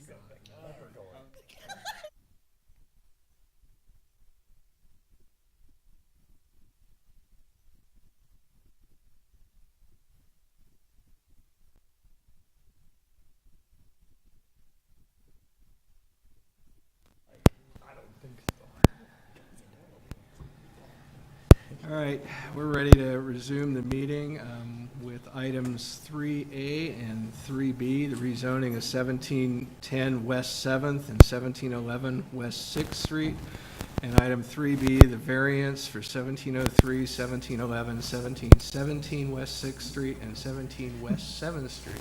That's a tongue twister. That's a lot of sevens. It is. It's a long sentence that goes along with a sort of complicated project, but not really. So there's multiple properties that are involved with this, and there are multiple applications, only a couple of which that you are seeing this evening. The project includes a rezoning. That's the first item that you're considering. This first slide highlights where the rezoning is, which is the north portion of the property that's at 1710 West 7th Street. So it rezones the north portion of that property. The southern portion of the property is retained in its RSO zoning. But the overall development area that's included in all of this, in the site plan, in the rezoning, and in the subdivision application, includes all of these parcels that are highlighted in this slide. To put some of this in context, this is the site plan. This is not an application that you will be seeing, but you are seeing elements of the development application. The site plan is for Casey's, which is redevelopment of the northern portion of the property that you can see on the north portion. That includes shared access on the west side that will be included with the redevelopment of what was the Eagles Lodge, and then a new access driveway over to Wisconsin Street. And then the rezoning will accommodate a new parking area that would be associated with Academy Cars, and that will allow that project to remove parking that is currently on the street. It needs to have appropriate commercial zoning to be able to accommodate that portion of the use. That has kind of driven the need to reconfigure lots, to add some property into the project that was above and beyond what you saw in the plat about a year ago. This is a slide of the current zoning. Just highlighted all of the parcels that are involved in the preliminary plat. The properties that are located along 6th Street carry the CS zoning. The parcels that are located along West 7th Street carry the RSO zoning. We have RM24 located further to the west. That's the High Point Apartments. Have a mix of fourplex and duplex to the east on the east side of Wisconsin Street, and then some very low density residential on the south side of West 7th Street. Have a mix of uses in this immediate area. We're also looking at a site plan for the renovation and reuse of the former Eagles Lodge. That'll be a medical office use. Just completed a minor subdivision that just got recorded yesterday. That includes that same variance for West 6th Street that you're considering this evening for this same property. The proposed zoning is highlighted just in context with this surrounding land use. Property is located within an area that is included in the HOP district plan. The HOP refers to the Hillcrest, Pinckney, and Old West neighborhoods. The plan really looked at aligning zoning and land uses within those areas, and then also looking at how the hospital was oriented to the corridor, maintaining West 6th Street as a corridor and as a gateway to downtown area, but then also protecting and preserving residential uses within those neighborhoods as the area transitions from the corridor to the bulk of the neighborhood. This is just another slide of where that zoning is located in relationship to the area. The property that's included in the zoning has remained undeveloped. I can go back, I think, in aerials back into the early 60s, and it's been undeveloped during the length of that time. The project facilitates redevelopment of the corridors, particularly 6th Street and that corner. It activates undeveloped land. It allows us to get parking that is currently on Wisconsin Street off. The project will include signalization of 6th Street and Wisconsin, and then it will retain a buffer land use and zoning between the Hillcrest neighborhood on West 7th Street. The project does not include direct access through the platting to 7th Street, and that also helps preserve and protect that neighborhood. Staff's recommendation for the zoning is for approval. The variance is technical in nature, and you've seen this variance request a number of times before. We have not initiated a text amendment yet to this. That may be coming. So in light of trying to move things along this evening, that's pretty much the extent of this part of the presentation. Staff's recommendation for the variance is for approval. And I'm happy to answer any questions for you. The applicants are here this evening as well. Sure. Sandy, can I ask one quick question? You said that the parking lot behind the proposed Casey's is going to be used by Academy cars, and they are removing spaces from their street side area to go in there? That's the intent. Okay. And Sandy, they're currently, They're not removing spaces, they park on the street. Yeah, I'm sorry, They yes. park on the street now, so they're going to not park on the street and park on the private lot. I see. and they're also parking up in where the old motel was, on the drive-through there. They have cars up in there too. Okay. Thank you. I think as this becomes signalized, as this activity moves in with the gas station and the convenience store, I think the desirability to have on-street parking, certainly between this drive and the intersection, is going to be less desirable. So having a place to move that parking, either for employee parking, for staging vehicles, whether they're for display or trade-in, that's going to be more desirable for the dealership. I just had one other question. Have you received any communications from Hillcrest, Old West, or Pinckney about this, since it is in their? I had phone calls. We had a few very early meetings with property owners from the Hillcrest neighborhood. I have not heard anything in many, many weeks about the project. So no, I have not heard anything in quite some time. Okay, thank you. So. The applicant like to speak? Up to 10 minutes if you need that. Good evening. Jeff Lawback, SPB Engineering. I'm the civil engineering consultant for Casey's on this project. Sandra covered the project pretty well. I would add, we did have a couple neighborhood meetings, and the Hillcrest people did show up. One of those meetings was last September. That was kind of the first go around, and then we had another meeting, which was, when was that meeting? Yeah, around in June, and they liked how there was still a buffer, the RS buffer between our rezoning and 7th Street, and we are providing a landscape buffer also, but the people that were attended the meeting, they seemed very pleased. So, also have the architect, Craig Patterson, Mike Bryant, and Lonnie Blackburn with Academy Car, if you have any questions for us. We'll see if we do. Are there any members of the public? I don't see any public here, so we'll close the public comment section. And the applicant wish to respond to the public comment? All right, we'll bring it back up to the commission for questions and discussion. Anybody want to start? Question for staff.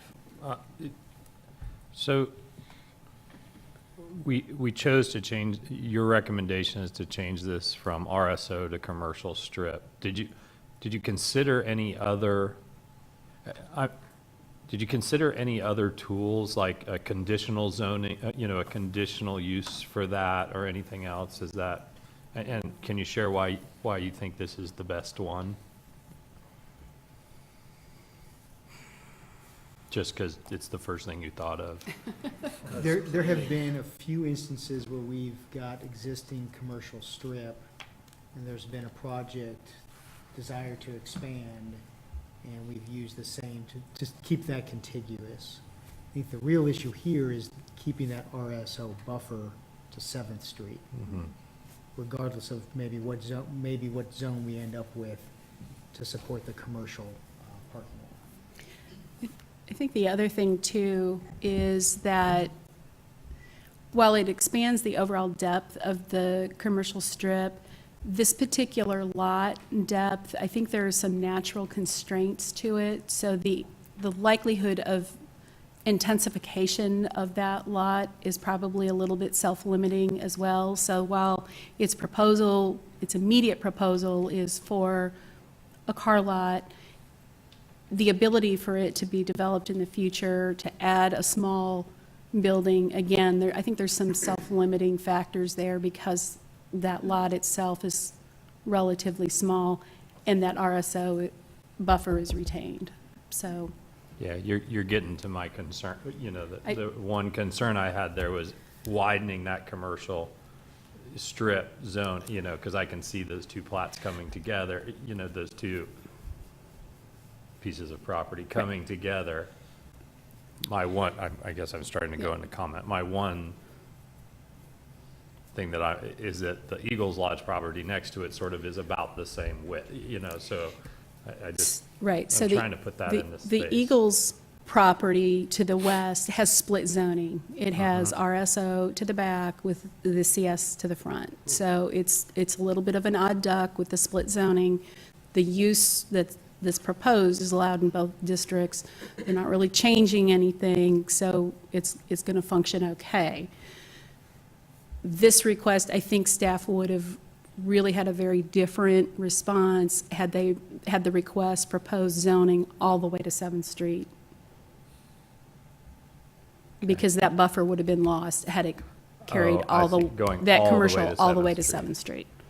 So, just to make sure I understand, Eagles has a split zoning, right? Right. Partially commercial strip, partially RSO. You chose not to use a split zoning on this because? Because I think the desired use requires something different than what the medical office is. Right. A different use that's allowed. That would be allowed in RSO. More office use versus a pure commercial use. Sandy can correct me if I'm wrong on that, but that was the reason for the request that way.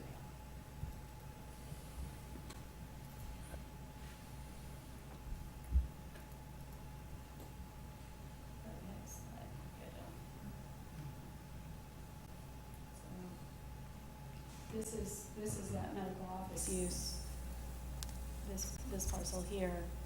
This is carrying that zoning just another 50, 60 feet further to the south for that parking lot. And parking lot isn't allowed in RSO zoning, right? Not for the car lot, no. Okay. Commissioner Sands? I don't know if this is a question for staff or the applicant, but did I hear mention that the access points for it's going to be reduced to 1? Did I hear?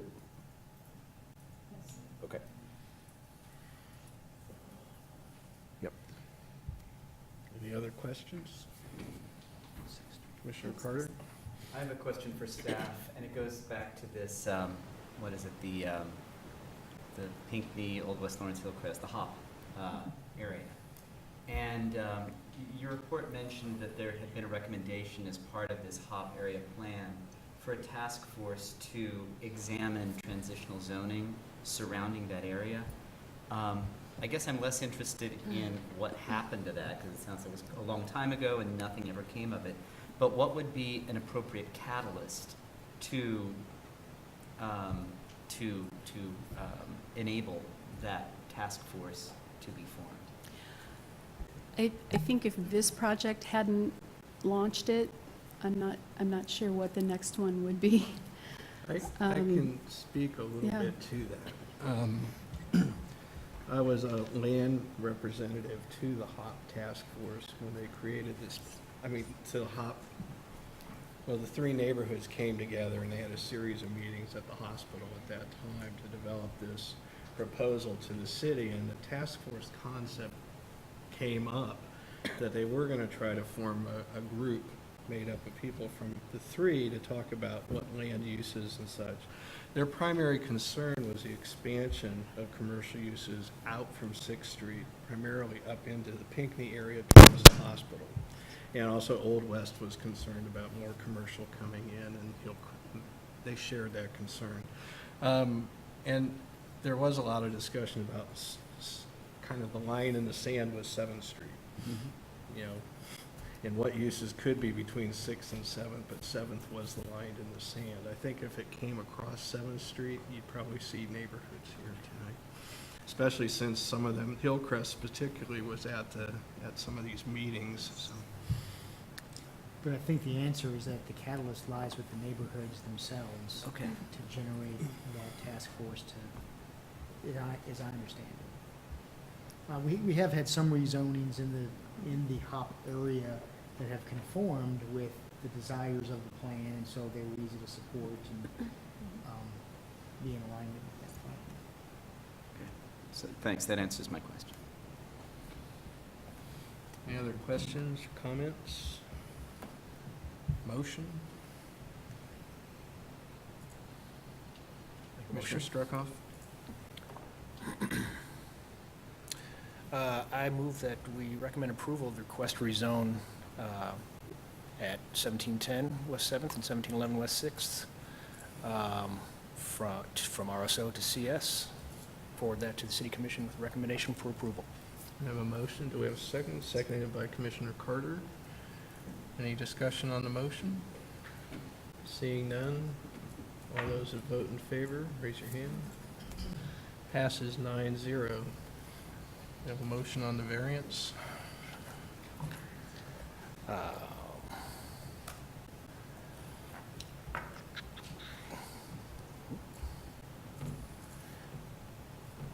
right. I have may Go I ahead. pose a question to staff about the variance? I noticed that since the introduction or the change of the setback from 100 feet to 150 feet back in the 2006 Land Development Code, there have been a number of variances granted. And I know it's 12 years ago, but I wonder if you can help us understand the strategic purpose of the change in 2006 and how that can inform our decision of when when others might have considered it appropriate and when those kinds of variances might have been declined or denied. I think the idea or the concept was that, especially with regard to principal arterial streets, that wider width would go along with particularly a street profile that would be constructed as a boulevard. And that works very well with greenfield development.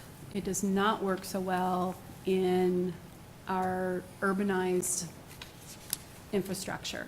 So streets like 6th Street and 23rd Street, where we're probably not going to be going in and retrofitting these particular streets to a boulevard, it is very onerous on property owners to get that additional 25, 50 additional feet of right-of-way that reduces their property further for them to be able to build. And in this particular application, they would have to dedicate additional right-of-way that would reduce their ability to build. And the adjacent properties don't have that same burden because they're not building. And the city's not in a position where we're out acquiring that additional land for that kind of a project. So that's where that's coming from. And I would say too, in all instances, we're having a discussion with the city engineer about, do you anticipate any improvements that are going to need the additional right-of-way? There has been one, the commission will remember a year or so ago, that on 31st Street for a mini storage project where variance was denied, in fact, because we had a planned project. We needed the extra right-of-way for utilities and turn lanes and street elements, so. Thank you.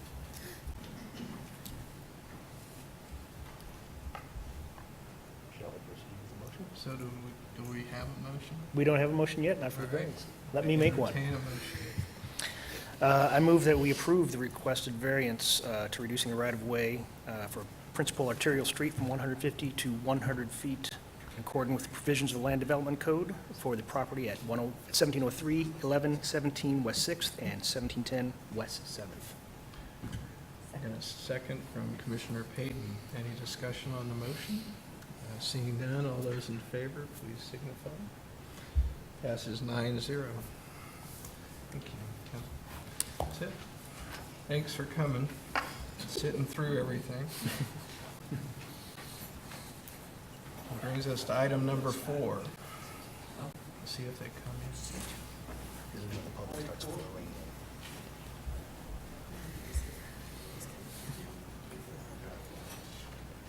So the final development plan for Albemarle Lot 1, 1809 Crossgate Drive.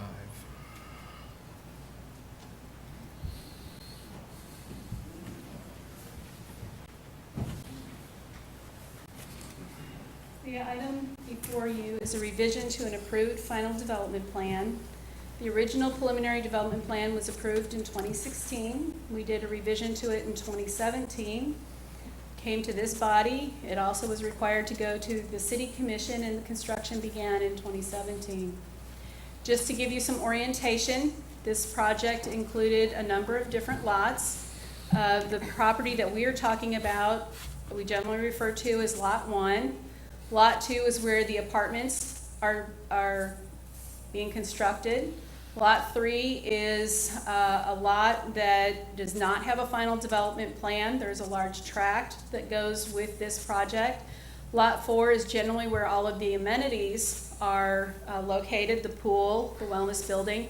And then there is also a Lot 5, which is an unplanned parcel at this point in time. So development of that parcel will require a revision to the approved preliminary development plan and a new final development plan.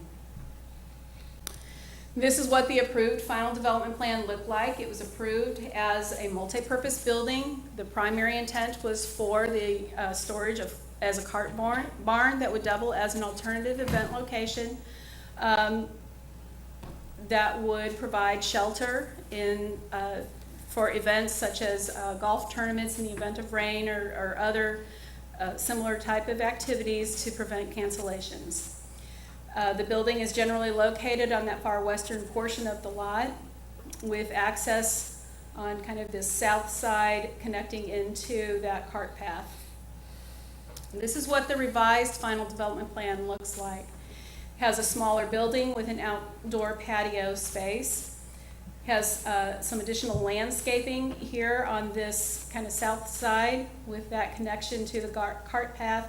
And then this is, as I understand it, where you start your golfing from. And I apologize, I'm not a golfer, so don't ask me golf questions. So the analysis that we start with in this project is from the code. We have a series of evaluation questions. What constitutes a substantial change to an approved project? And those are outlined in your staff report. And really what the conclusion is that the proposed change by code probably is not substantial in terms of we're not changing residential density because we don't have a residential component to this project. We're not substantively affecting common open space. We are not increasing total floor area. The building portion of this building is actually smaller We're not increasing our building height, and those kinds of evaluation characteristics.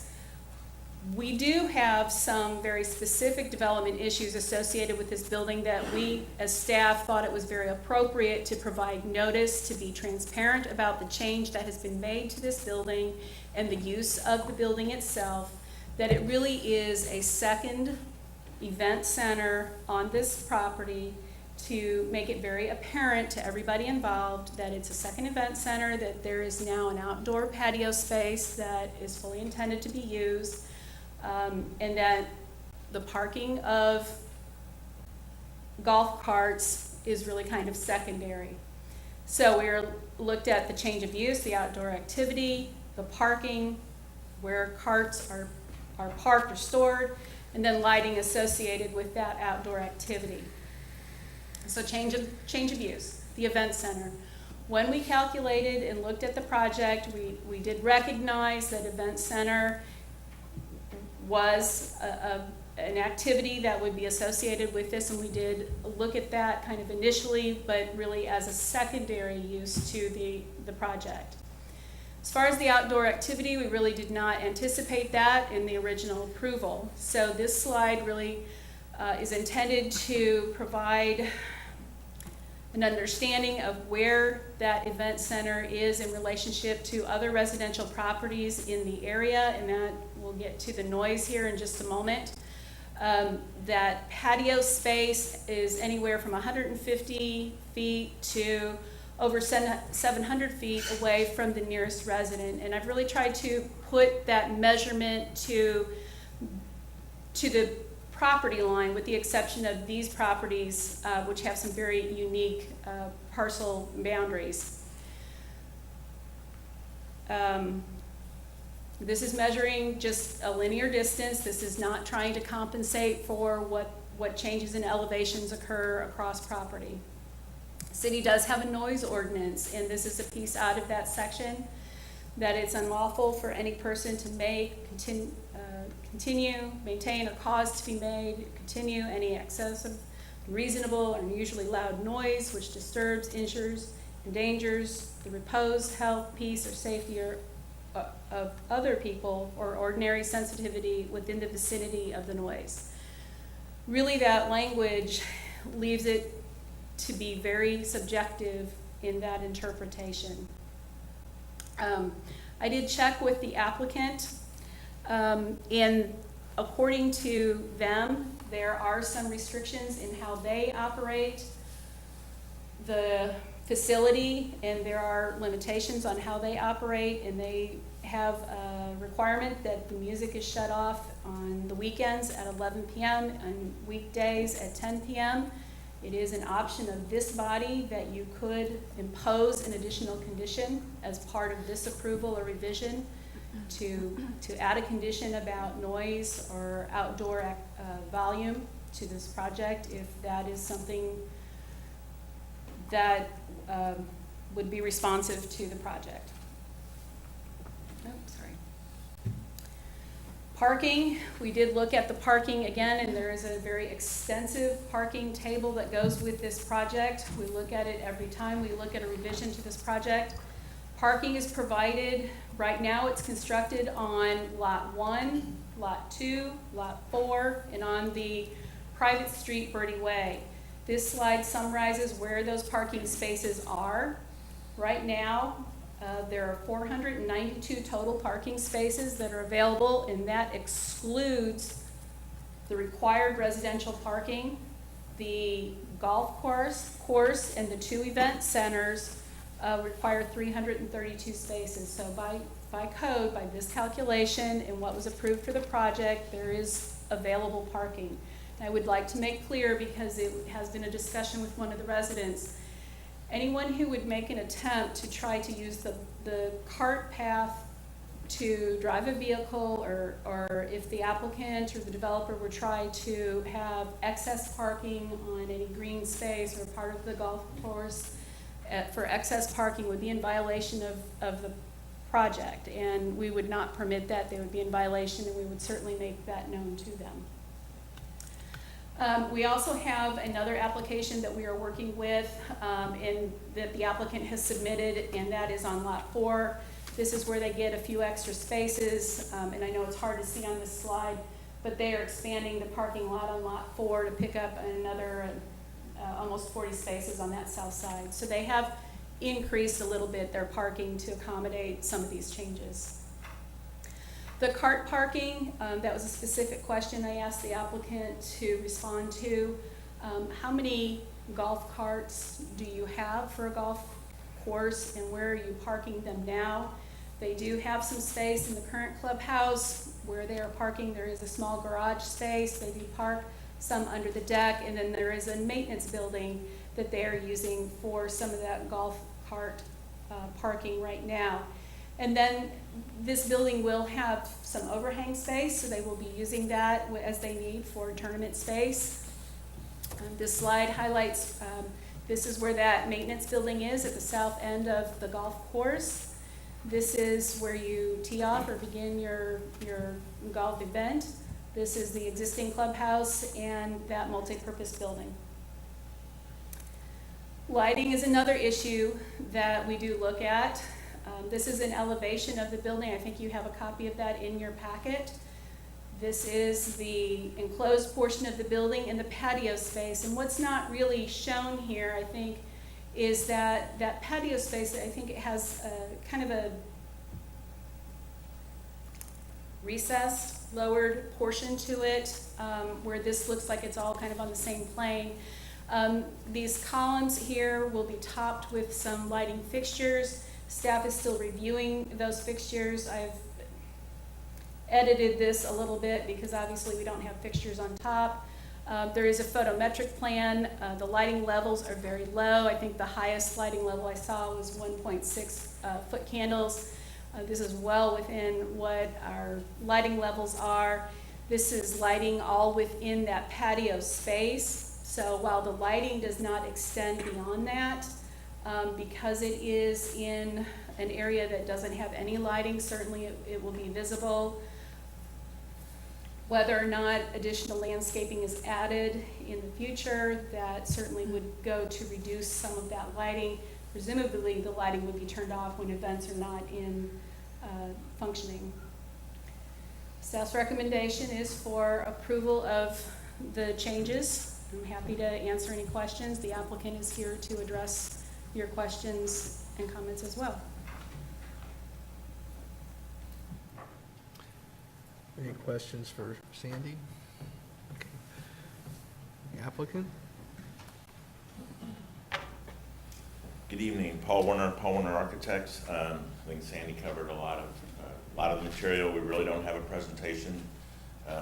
We visit about this project about every month or so, and we're in agreement that it was, if everybody was happy with the notification, and come back in front of the body and see if anybody was worried about it. And it appears nobody was overly worried about it. I did bring some people from the Jayhawk Club, and just in case you guys have some other questions that I can't answer, but we're happy. We want to finish up the building. Things are going good out there, but just want to keep moving. So happy to answer any questions you may have. We'll get to that. All right. Is there anybody Thank you. from the public here that wants to speak? All right, seeing none, I guess we'll bring it back up to the commission for any questions of staff for the applicant. Question for Paul. Paul, Yes. there's some mention in the report about the work on the patio had sort of begun before we got it. Can you just address that? It probably had, I think in their minds, we showed a 9,000 square foot building, so here you made the building so much smaller, and yes, that whole area kind of fit in the footprint. I actually think I don't say the word trouble, would cause some concern for the inspectors was actually the columns, because of how tall they were. I think you're probably allowed in the big picture to pour a patio here and there, but it is a development plan, so it should have been on the plan. But the columns were caught up, inspected by the city staff, And, you know, they agreed to stop work, could go ahead and continue on the building, but, right or wrong, you know, the version is we looked at it as the overall footprint, so I could probably see it on both sides, but we're in agreement that, you know, we should catch the final development plan up, and that's what they need to follow, and I like to think we're all on the same page now, and they know to follow the development plan, so, thanks. Any other questions? I have one. No, we'll just let you keep going back.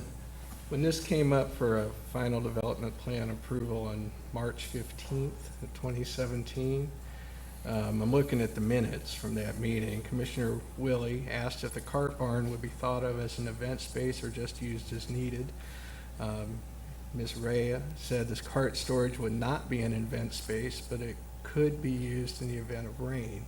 And that's what staff presented as the original purpose of this building, was primarily cart storage and a kind of an emergency events space. So how did we get from the approved final development plan for cart storage and emergency use to construction of primarily event space without coming back for a new plan? It's a fair question. I mean, on the approved final development plan, right or wrong, we did provide parking for it as if it was an event space all the time. I think we'd still stick by where the idea came from. We have a brand new clubhouse and, you know, 100 golfers out there, and it pours rain, and all of a sudden the thought is, where are we going to stick all these people? And do we want all these people who've been outside in the rain coming into our brand new clubhouse? And so that was how it evolved. You know, whether it's primary or secondary, I would probably argue, in our opinion, that if you looked at the approved final development, previous final development plan, it still parked the same number of cars as if it was an event space. It is hard to judge what is, you know, primary, secondary. Golf carts are much better today. We don't have to charge them as much as we used to. There is still space in the clubhouse. As we mentioned, there are charging stations around this building. They last for 36 holes now instead of, used to just be 18, and you wouldn't risk sending guys out with a cart without charging it. So I think it's a variety of things that added up to, you know, how is this thing better used, and that's why we agreed to come back today and just get it out in the open and call it what it is. It's still used for, it will be used in event space. It will still be used for golf functions. I mean, Jayhawk Club still functions with a lot of golf tournaments. So that's how we got here. Good, but you were forced back. Yeah. You're not voluntarily back here. You were forced back. I mean, I would say, you know, several points on the change of use, no argument. As Sandy went through all those items that would cause a revised final development plan as far as size and all those things. We probably aren't, but, you know, that's over. We're here. We would look for your approval, and we want to keep, you know, making the project better.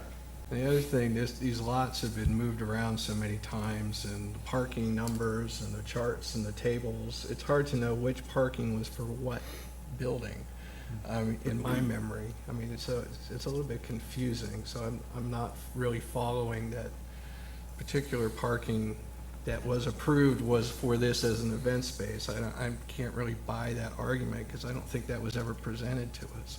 There's 4 of us that make our head hurt with the spreadsheets on the parking. I think the best way to look at it is the summary is there's plenty of parking for every activity that's out there.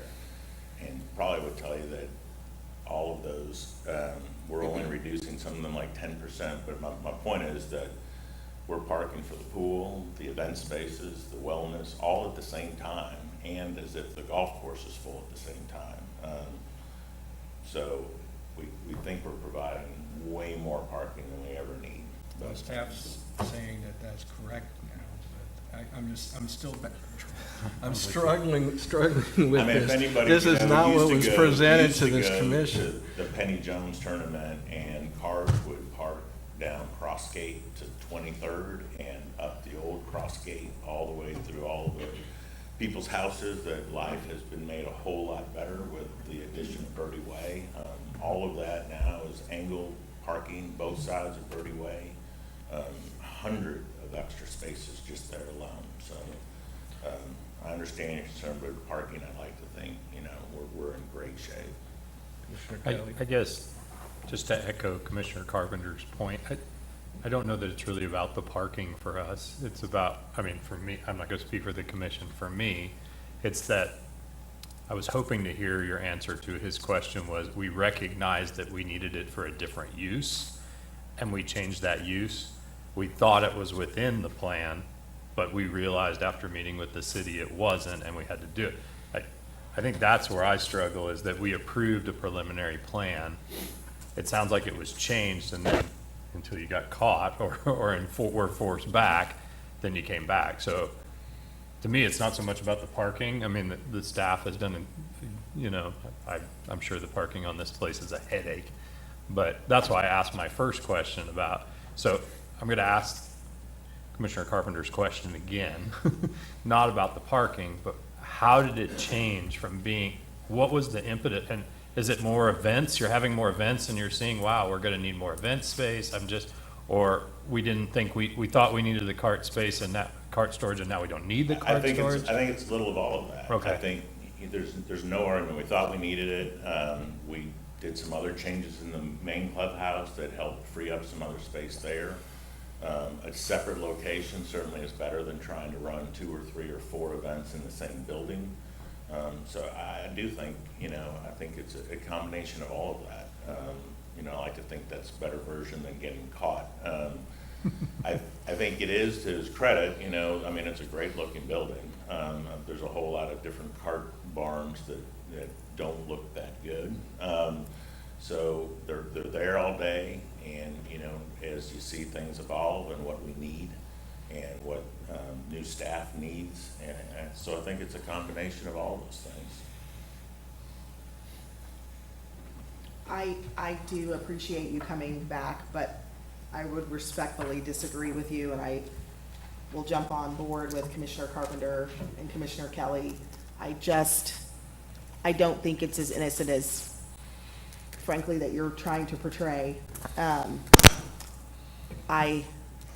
Looking at this, I just thought this was probably the original plan anyway, and that's what we got, and it makes me very angry. That's my comment. Any other questions or comments? Commissioner Sands? Just a procedural question for staff. So we are the approving body for this, right? This does not go to a governing body. So then, question to Mr. Warner is, what happens if this commission denies this final development plan? We revert back to the one that was previously.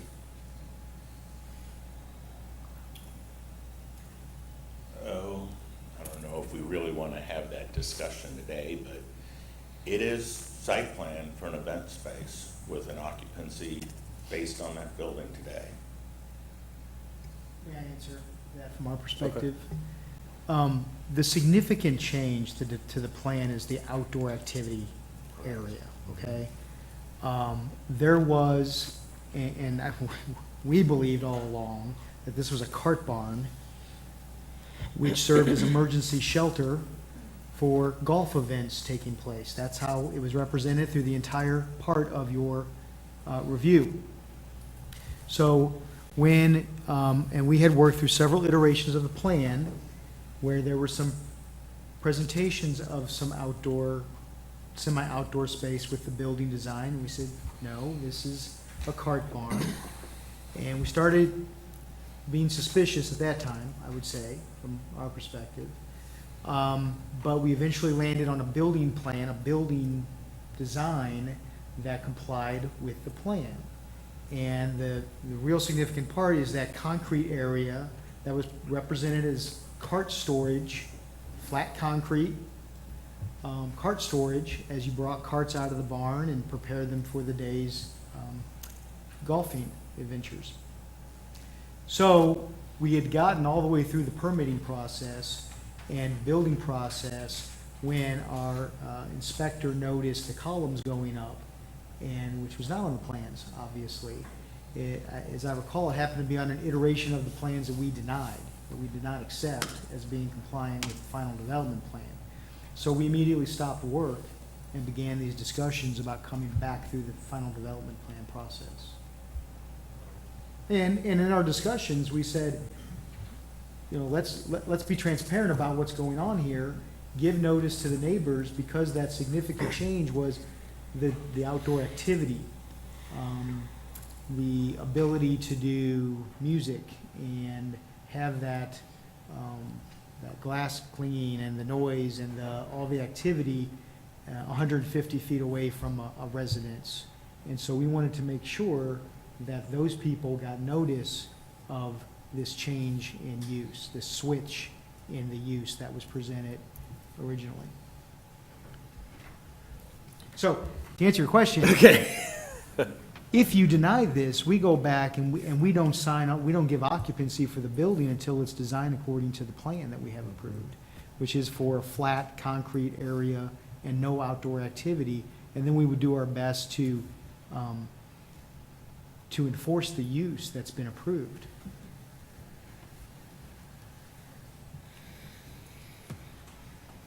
I have a question for staff. Let's lay all the procedures out here. This one is coming back to us because under the current development code, these don't normally come to the planning commission. Is that correct? The changes to final This was a development planned development Mhm. zoning, so the final development plans do. Every time. Preliminary plan, yes. Well, when they're significant, if it's, Okay, it's been and- viewed as significant because it's a change in that activity And area. the preliminary didn't have to because the use is allowed.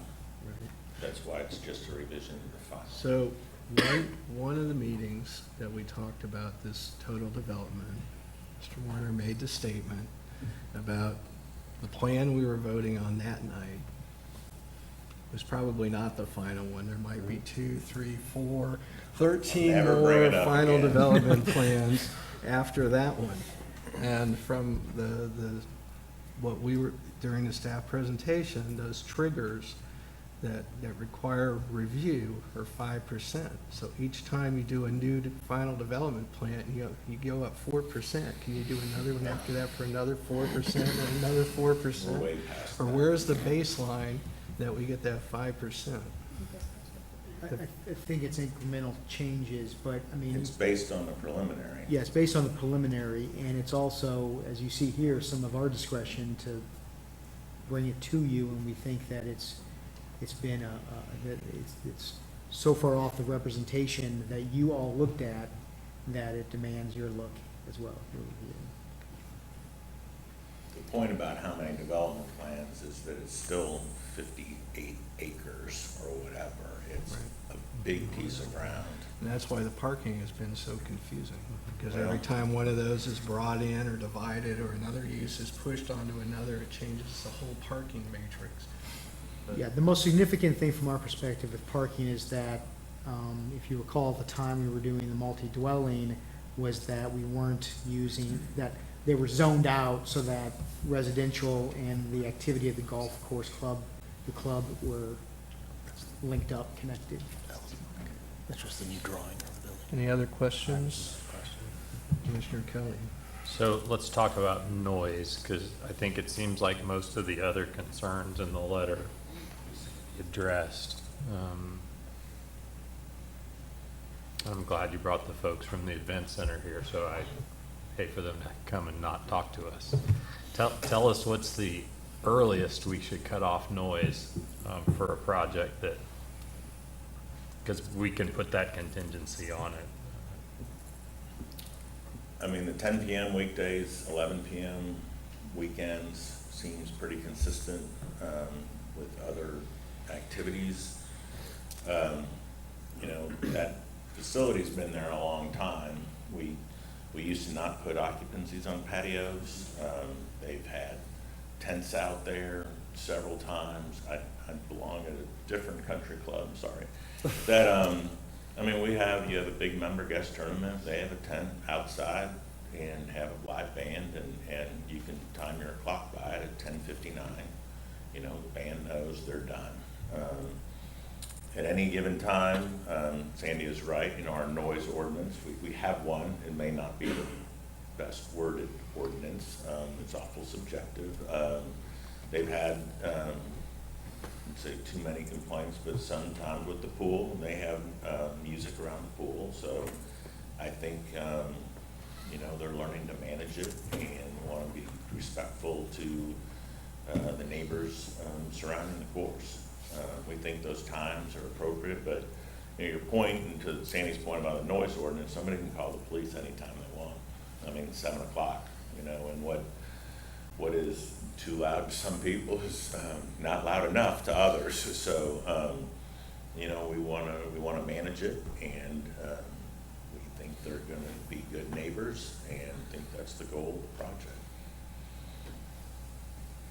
Mr. Chairman, if I may add to the issue of the noise ordinance, Sandy advised how subjective that is and the discretion the police have with that. In my discussions with the police department, they're put in a tough spot when they go to a commercially zoned property that's been approved for an event center type use and do a whole lot with the noise there. It has to be pretty extreme for them to shut it down.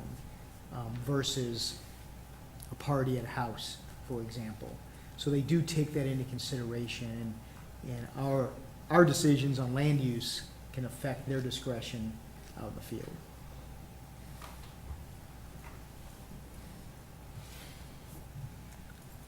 Any other questions or comments?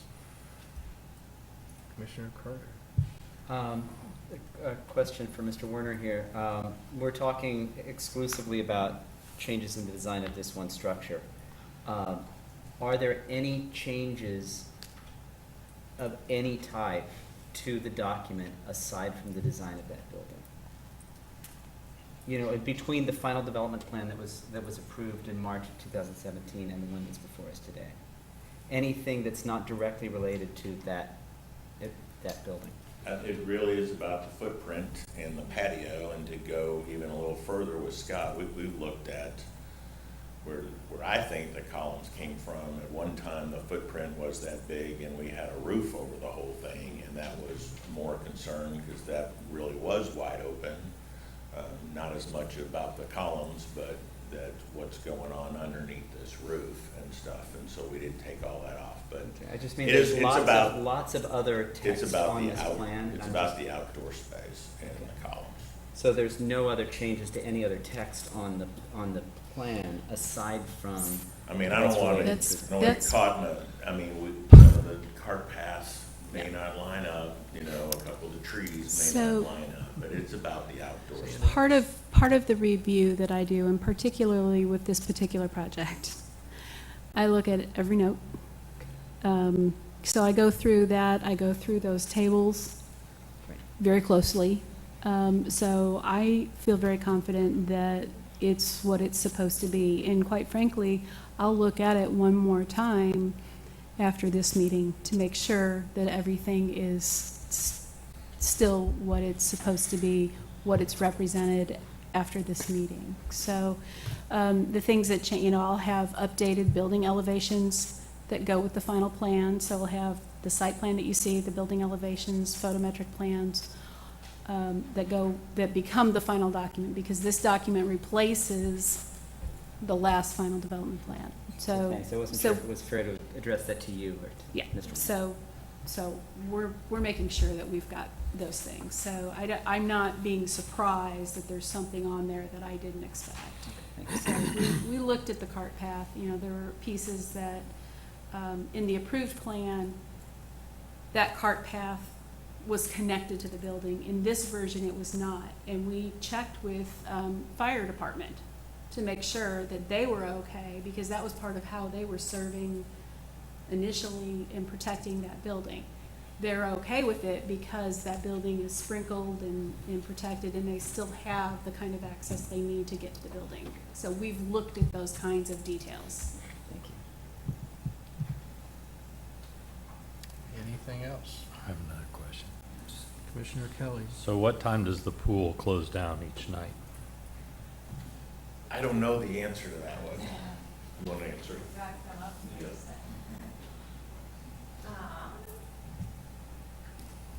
I'm a newbie, so take it easy on me. I do sales at the Jayhawk Club. So any events, I sell them. So the pool right now, Sunday through Wednesday, shuts down. It's 11 a.m. to 8 p.m. Thursday through Saturday, we shut down at 9 p.m. It's 11 a.m. to 9 p.m. We do book events at the pool. So coming up, we'll have events. We shut it down at 10 p.m. Do you have music at those events, outdoor music at those events? Yeah, so we do some live music. It's usually an acoustic guitar player of some sort that we get from the university. But it ends at 10 o'clock. No matter what the night, it ends at 10 o'clock. Correct. Yeah, I think we're very cautious of, we had Cinco de Mayo party, that there was a live, it was Maria the Mexican, anyone has heard of her, and we shut her down at 9. Thanks. Other questions or comments? Motions?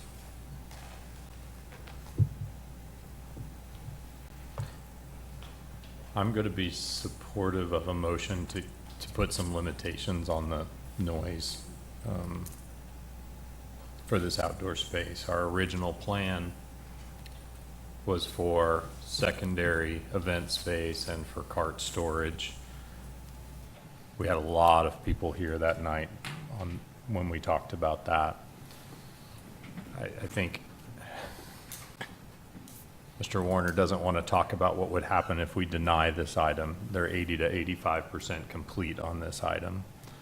So that really puts us in a pickle. And I think in deference to the neighbors, I would want to restrict that noise as much as possible. That seems to me, as I look at the project and how it's changed, to be the most disruptive to the neighborhood, which expected it to be a secondary event space and golf cart storage. So what types of limitations are you thinking? Oh, I love conditional zoning. I mean, if the pool has to shut down every night at 10, I might say 10 on the weekends, and just because it's so close to those other and I'm not married to any of this, I'm just dating it right now. You know, maybe we say 9 o'clock for the event space on weeknights and 10 o'clock on weekends. I'm just throwing that out there as a possibility. A question for staff. What is the standard distance for other outdoor event spaces? That's poorly worded. What are some other examples of event spaces, outdoor event spaces in the city that would be this distance? And let's just say 150 feet. Because I think the closest one is 135, but there's no outdoor event spaces. Well, There's events at. Bon Bon? Bon Bon. Bon Bon is limited by condition, the one right next door, I guess the. Cider Gallery. Yeah, cider, yeah, that'd be outdoor. What's the former Pachamama's site? The former, Former. McLean's. No, I heard former Jeff say. Pachamama's down by Hy-Vee. Arterra. Arterra. Has an I mean, outdoor there's houses space. right across the creek from that. Yeah. I mean, We also get complaints on almost all of those areas. And Bon Bon does have a condition related to its Yeah. amplified noise, I 10 o'clock, I believe, think. and time limits because of its proximity to the polar building. So we have examples of elsewhere in the city where the distance is comparable to this. Yes. Yeah, I think the Polar Building residents, I think, weren't they generally supportive of the idea of the facility being there with some I restrictions don't on think noise? any of the And poll then- residents were there. And that then night. the people on On the other side. New Jersey, I Yep. guess, they're 200 feet away. Yeah, So they're and two they were- streets and 2 lots away. Mhm. But I don't know whether any complaints have been generated by it. I don't know how much the distance is, because the sound carries. I mean, we're a mile from downtown and can still hear those downtown concerts. Yeah. So, I would have to disagree with Commissioner Kelly that this puts us in a real pickle, because this is not what we had been presented, and so I have no problem with not supporting it, because I don't think it is appropriate in situations like this to come in and ask for forgiveness and then expect us to go ahead with your plans because you're 85 or 95 or 90% done. I think it's deceptive, and I just don't, I will not support it for that very reason. Because I think that was, in my opinion,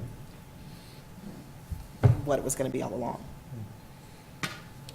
I share that view, because I remember those discussions, and they were very pointed about what the purpose of this building was.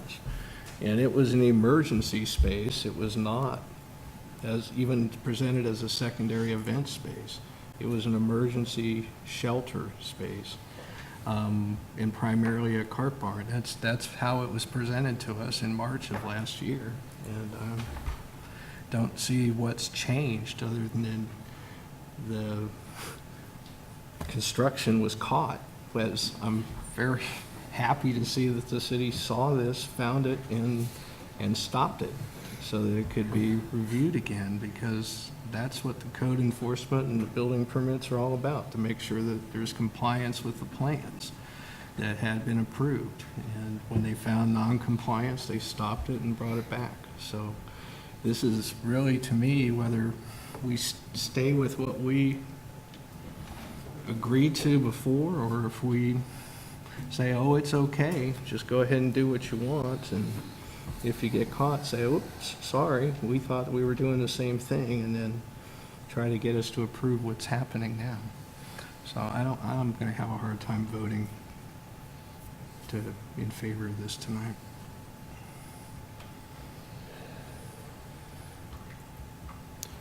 Any other comments? So is the only way forward to go back to their original cart barn, or do we defer, I mean, what, with some expectations of how they might redo it, that it would meet, that it be enclosed? You see what I'm getting at here? Well, my understanding from staff is that we're not going to have a final plan until we're back to what the plan was. So, if they enclose what's there and level it out, or however they do it, and go back to the original plan, then maybe it'll come forward for signatures. But am I correct in that statement, Scott? Well, we have an approved building permit based on the final development plan approved by all the decision bodies, that if that was built, it would be eligible for an occupancy permit. Or they could propose a different, if this were denied, they could propose a different plan, and we would bring that forward. And maybe it's something we could approve administratively if it doesn't include outdoor space, and maybe it's not, but we would have to react to it when it came in.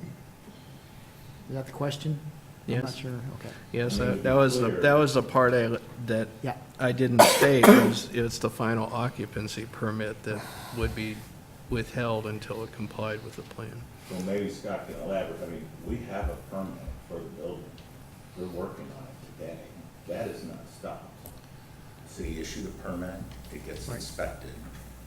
The issue is the outdoor space was the addition not the change of the indoor space. True. The building is moving forward. What has been stopped is the outdoor space. And in fact, the contractor, the applicant is landscaping around that area with the assumption or presumption that this project will get its approval. If this is denied, then we go back again to, in my opinion, it's ripping out columns, it's taking away landscaping, it's adding the concrete approach to the cart barn that was approved. So to go a step further, the technical part where they messed up, that we have a lot of codes and stuff to think about, is the columns are too tall. After 6 feet, it requires a permit. Well, who messed that up? Well, I did. I mean, you're implying that the city messed this up I'm not implying somehow. that the city messed that up. No, but there weren't supposed to be columns. They weren't supposed to Right. be there. I understand that.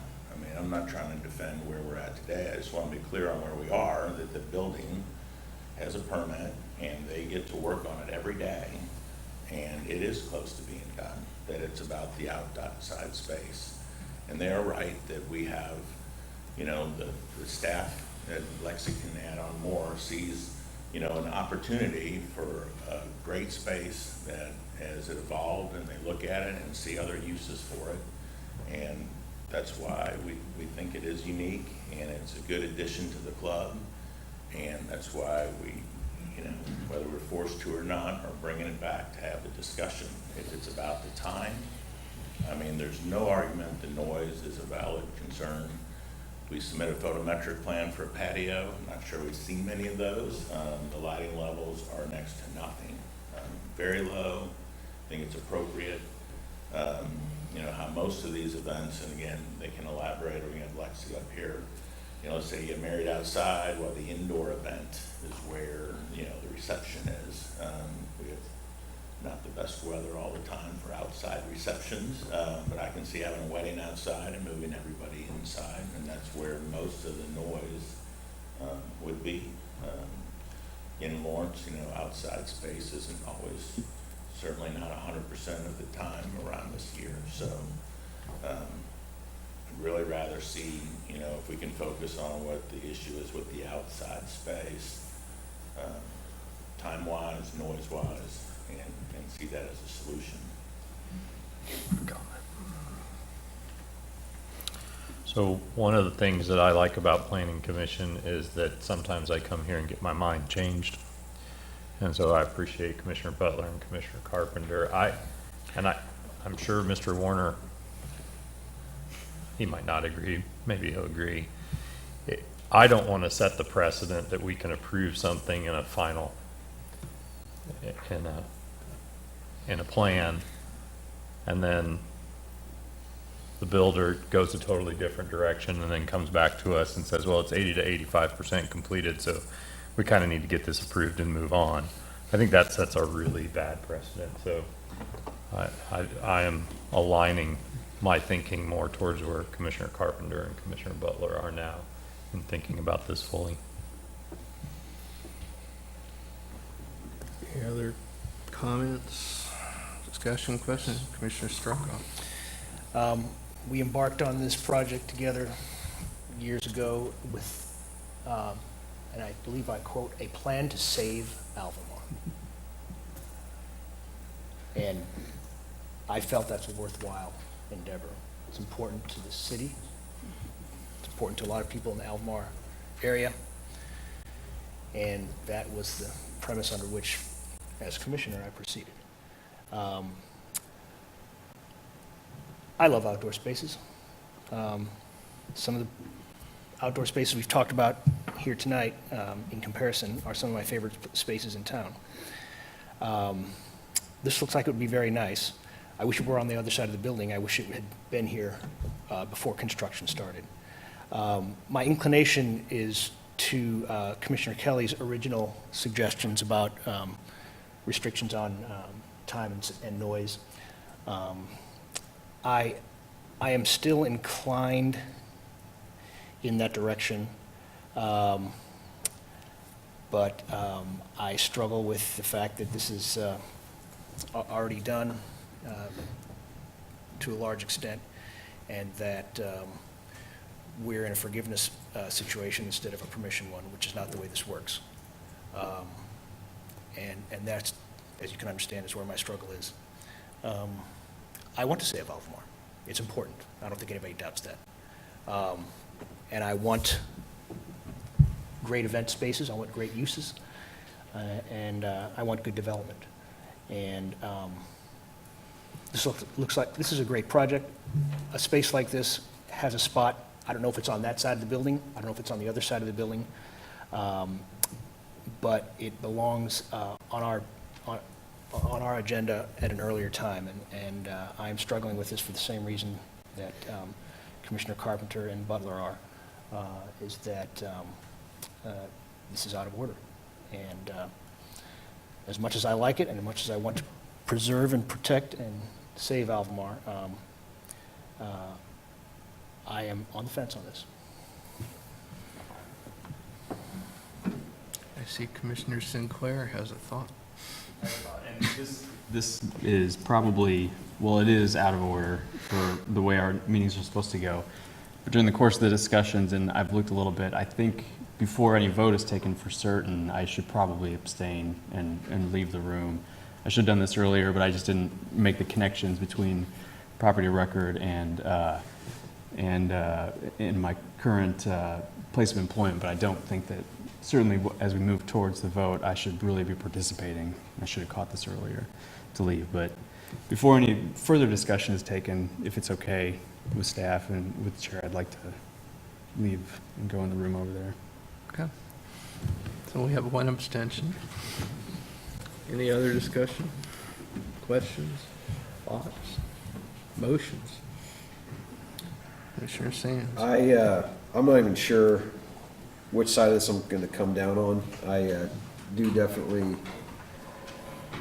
agree that whichever way I vote, it's gonna be a 50.1% in favor and 49.9% against. So, but so exists the binary nature of voting yes or no, yay or nay on these things. And I'll tell you, the only reasons why I would actually vote to support it is because, number one, it was presented to us as initially as being a potential use.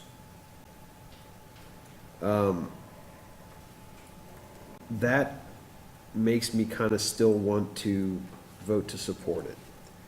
The other part of that is, it is still a use that is reasonable to expect at a golf course, an outdoor event at a golf course. That kind of makes me want to support it. The reasons I don't want to support it are the same as everybody else's. And I'll throw one additional in there, that if we vote to deny, if we pass to deny, I would ask everyone to maybe think about what could potentially happen where, because this thing's almost done, that it has a nominal use as a cart path facility, and then is still being used primarily as an event space without any kind of restrictions on it. So almost as if I could kind of see, okay, it's a cart building, but the floors are finished.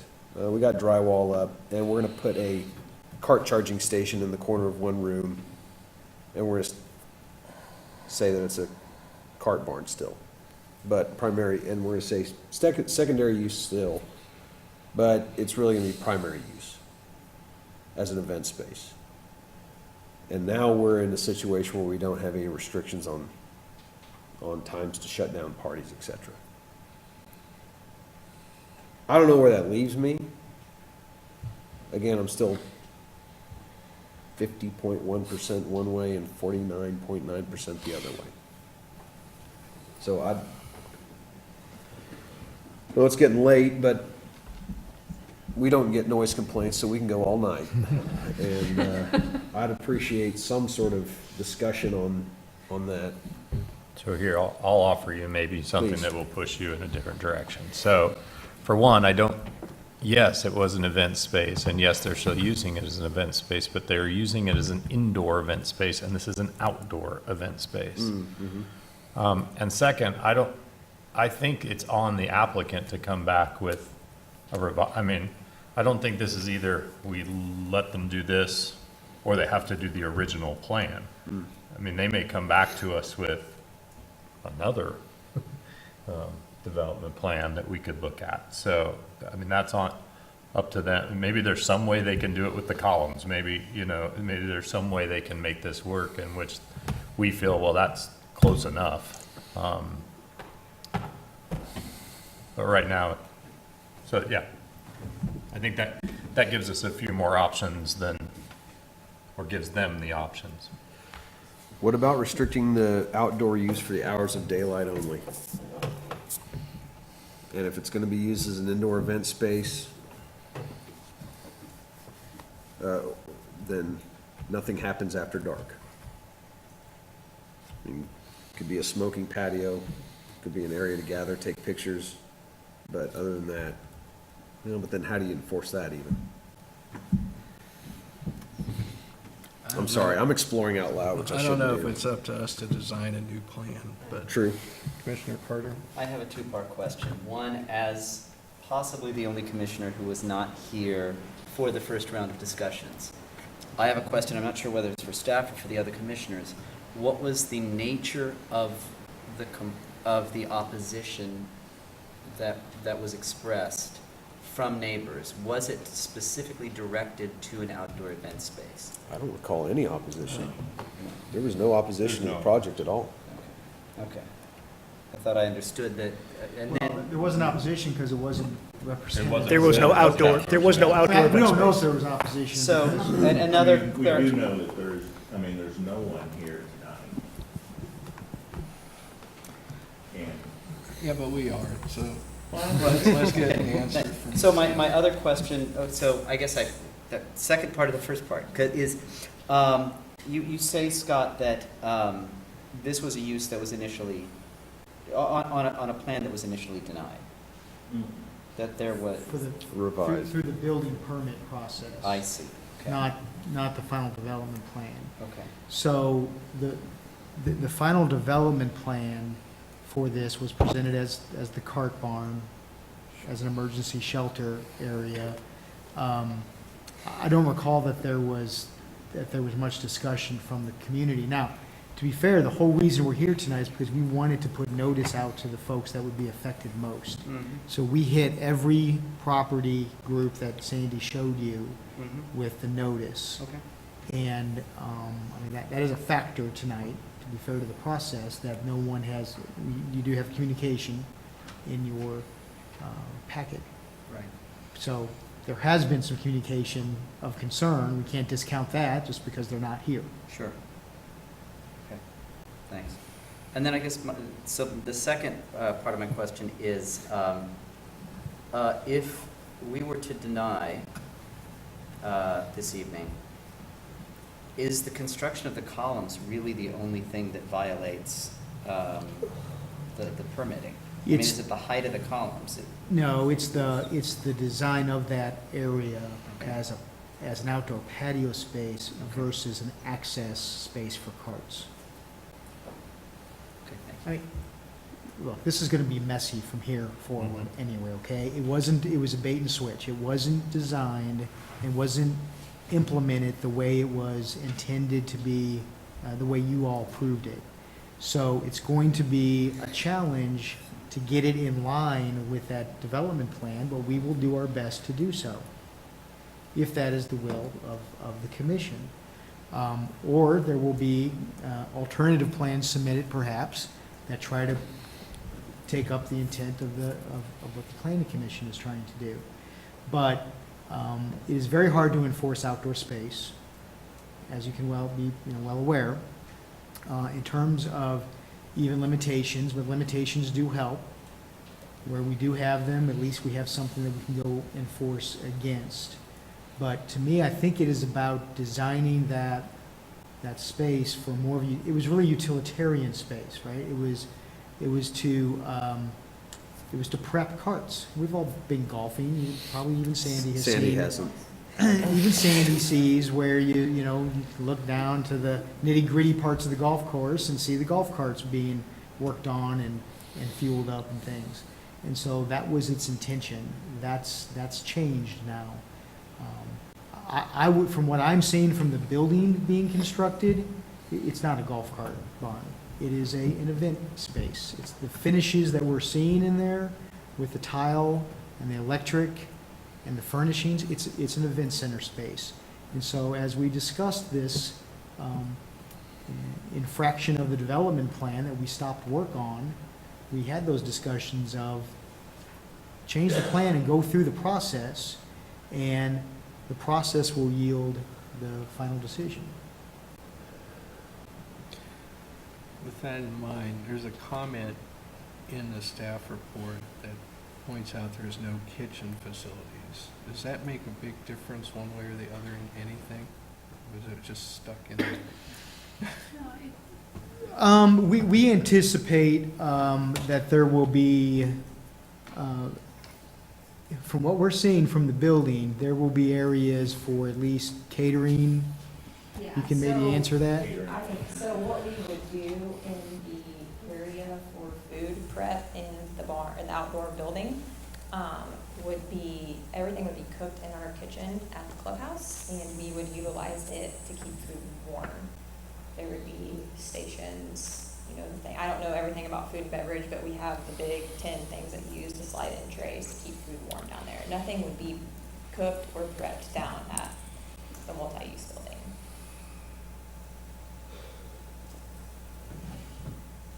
Am I allowed to ask a question? Is that allowed? I actually have a question for you, if I may. Go ahead.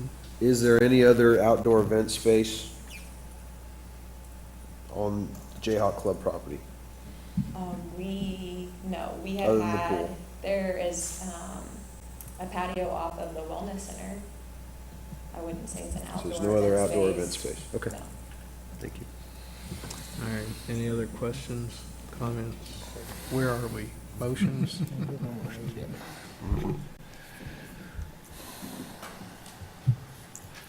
People that haven't chimed in yet want to say anything?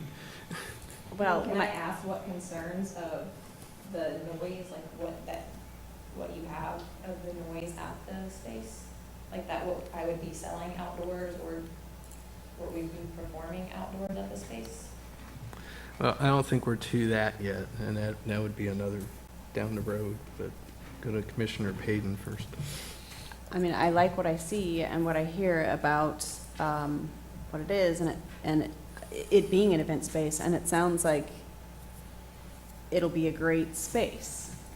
So I think the hang up here is that there's a process, and there's a process for a reason. I recognize sometimes it's imperfect, and maybe there needs to be changes to the process or to something, but it just seems like it was a sneaky way to do something. And I think that's the hang up, and that's what's making, I mean, this so difficult for me, is I like it. Like, I even like the outdoor space, and I don't know that I would even be opposed to it being my backyard, but it's the process that feels like it hasn't been followed the way it needed to be followed that is really my hang up.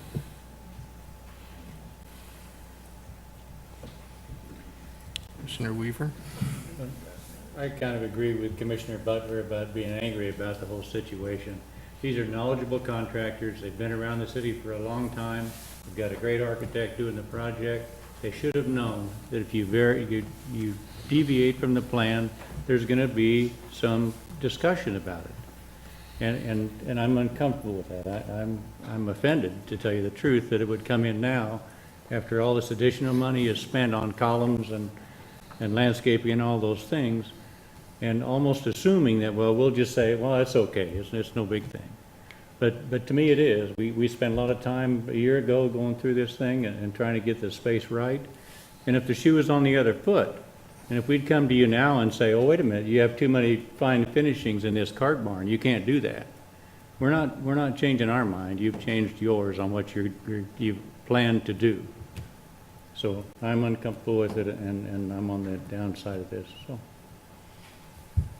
Commissioner Payton. So you had mentioned that sort of this iteration of it was in a previous proposal, and it was denied. Could you give me more background on why that was the case? Well, as I recall, and I would prefer to have the whole file in front of me, but it was part of a building design that had an outdoor component to it that was columns and roof. Is that accurate? It had a roof. Kind of like almost an amphitheater stage, and so it was building, open air columns and roof, and then an enclosed stage with a back wall. So from our perspective, when we saw what was happening, the columns had been built and the back wall was formed on the site. So they were building that iteration of the plan from our perspective. There was a picture of that in the staff presentation, wasn't there? Of the columns, yes. Can we? So we can we didn't, see so that they again? took down the forms for that back wall at the time we stopped work. So, so it was, when the building permit application came in, they presented a building. And when we compared the building to the final development plan, and it had building, open air, stage, which was kind of open on one side, we rejected it, said it didn't meet the development plan. So we rejected that and got a smaller but enclosed building. And then from there, and we used the final development plan as the site plan, so we fully expected to have it's still to be used as a cart barn. I think that just evolved as it was going up into something different. And then we saw the columns and the patio area being constructed, and we did stop work on that part of it. But, so to be clear, so the building plans were denied, and, I mean, that building was never built and never got that far. So, I'm not sure I'm clear on this. Why were the building plans denied? I guess. The building would plan, that building plan was denied because it wasn't in a fully enclosed building. It was a building that was connected to columns and roof structure, so it was open, and then it ended in basically a band stage. Right. Okay, so that didn't comply with the final development plan. So we rejected those building permit plans as being out of compliance with the development plan. Correct. And so then this smaller building was designed, issued a building permit, and that's what's there today. I mean, technically, go ahead. Commissioner Carter. So just a clarifying question. So the building plan was submitted after the approval of the final development plan in March 2017? It always is, yeah. It's always that the building plan has to implement the final development plan. So it's what gets built, and it needs to comply with the development plan. If you look at these final development plans, they say not for construction. These are not construction documents. What we're looking at for these plans is that the construction documents are meeting the intent of what we're seeing on these plans. Does that make sense? So the plans that we have approved from a building permit standpoint don't have an outdoor patio area, don't have columns, don't have the things that have been constructed. That's why we stopped the work. So a building plan was submitted, rejected because it didn't conform to the final development plan. A smaller building plan, a building plan for a smaller building was submitted and approved for an enclosed building. Then construction commenced on a design that more or less conformed to the plan that had been rejected. Yeah, I wouldn't agree with that. Is I'm that? just confused. It had the column elements elements with led an me to outdoor believe space. that much of the components of the rejected plan It were lacked going a to be stage. built. One had not yet been constructed, but Right. is it, okay. Correct. I mean, the Yeah, confusing part in the building permit, I mean, to be fair, a patio doesn't get a building permit. I mean, they don't. All right. They Well- are correct, it's not shown on the plan. We're gonna see if we can get a motion up here, one way or the That other. was the I think we're either at the point that we're going to have a motion to deny this iteration of a final development plan and keep in place the one that was approved in March of last year, or we're going to vote to adopt this new proposed final development plan with the changes that have taken place. So, somebody want to make a motion one way or the other? Commissioner Butler. I move that we deny approval of the Albemarle Lot 1 revised final development plan based upon our discussions here and the findings of fact presented in the body of the staff report. And I'll second that. So we have a motion that's been proposed and seconded. Any discussion on that motion to deny this iteration of the final development plan?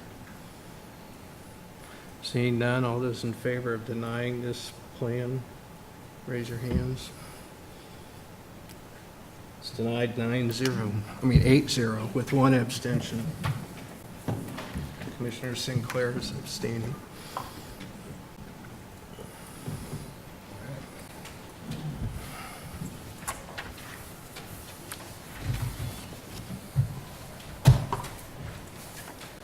So that brings us to miscellaneous items. We have one of those. Scott? We have a couple, but they're similar, I think. The first is we have traditionally established a small subcommittee to put together the orientation day agenda. And the last couple of years, I think it's worked well that it's been the chair and vice chair because we meet with them regularly anyway, but it's not always the case. But we would appreciate a motion to establish a subcommittee for staff in those commissioners to put together our meeting agenda. We do know you will be receiving soon email correspondence from us that Jeff is putting together about that day. One component that we'd like to move ahead with sooner rather than later is the joint work session between the city commission, the county commission, the planning commission. There have been some discussions between the governing bodies of having some other joint sessions amongst themselves, and it's getting pretty busy, their calendars in that regard, so we thought, hey, this is a really good, first of all, it's good timing for us that it just got released out of committee. We've got some changes to make, revisions to the plan to get it in its final draft form, and then it will be good to put it out to the public and to the commissions with enough time to review it. So we're hoping that we take our usual lunchtime with our governing bodies and spread it out to maybe hour and a half or two and do a presentation and discussion about the proposed comp plan. So that's kind of hand in hand with this miscellaneous item. All right. Well, on that, does anybody, this one I can speak for Commissioner Willie. She agrees to be on this subcommittee. May I also nominate you? You may also nominate me. Does anybody else want to be on this subcommittee? Sounds like a rollicking good time. You got a full chuckle out of Weaver. Yeah. Look at that. I'll volunteer. I open my mouth to laugh. I'll make a motion to form a subcommittee of Commissioners Willie, Carpenter, and Weaver. Seconded. And we got a second, so all those in favor? Aye. Passes unanimously.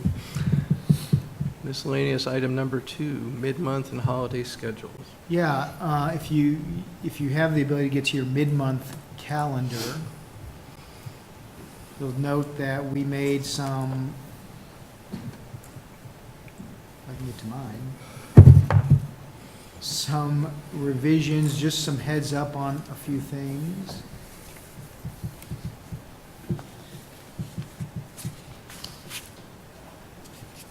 Sorry, I'm having trouble. Me too. Oh, here it is, okay.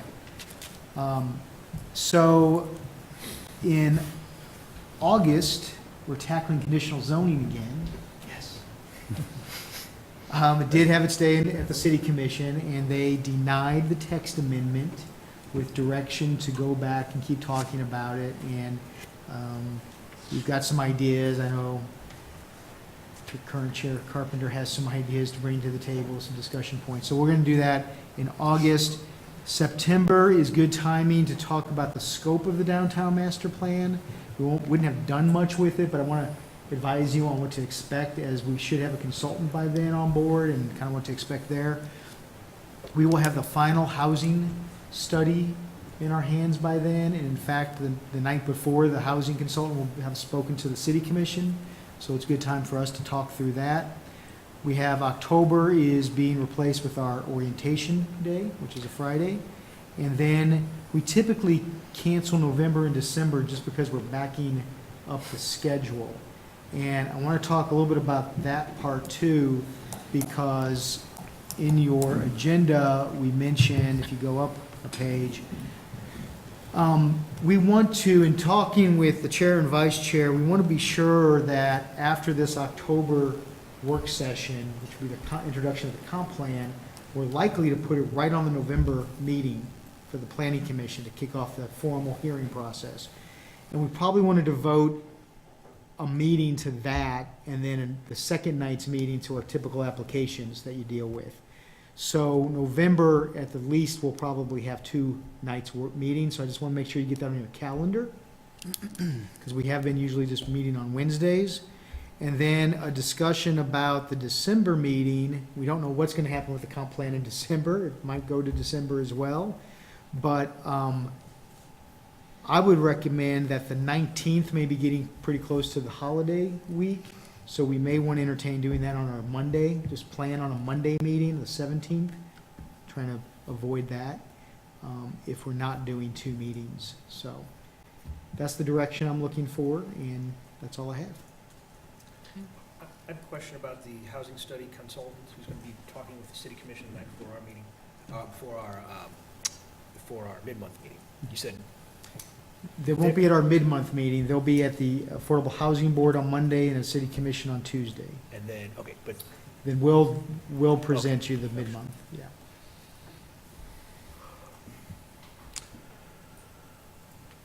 Any discussion on any of that, or are we ready to have a motion to adjourn? I don't mind loading before the holiday if we do 2 in a week, just to avoid December, because that's obviously awful. I'd just like to clarify, so we're talking a Monday and Wednesday meeting in November, but in December, moving the Wednesday meeting to Monday with no Wednesday meeting, is that correct? That's a plausible option. Okay. The only thing that could move that around is if we're doing the comp plan in November and then December again. We'll have to judge what our agenda looks like to know if we're just going to do everything on Monday or have 2 more meetings. I was going to say the discussion was, it looks like we might be necessary to have double meetings for a while until we get through the comprehensive plan, having one night just for that. And haven't had any discussion on how we're going to tackle that, whether it's as a whole or breaking it up, or if we're going to form any subcommittees or whatever. So all that, once we get that initial presentation, I guess that'll be part of our first meeting to start to have that discussion after that. Flexibility is the key. Yes. okay, do you need direction, Scott? I think I just got it. All right. All right. Have a motion to adjourn? So moved. So moved. First and second. All those in favor? All right. We're adjourned. Thank you, staff.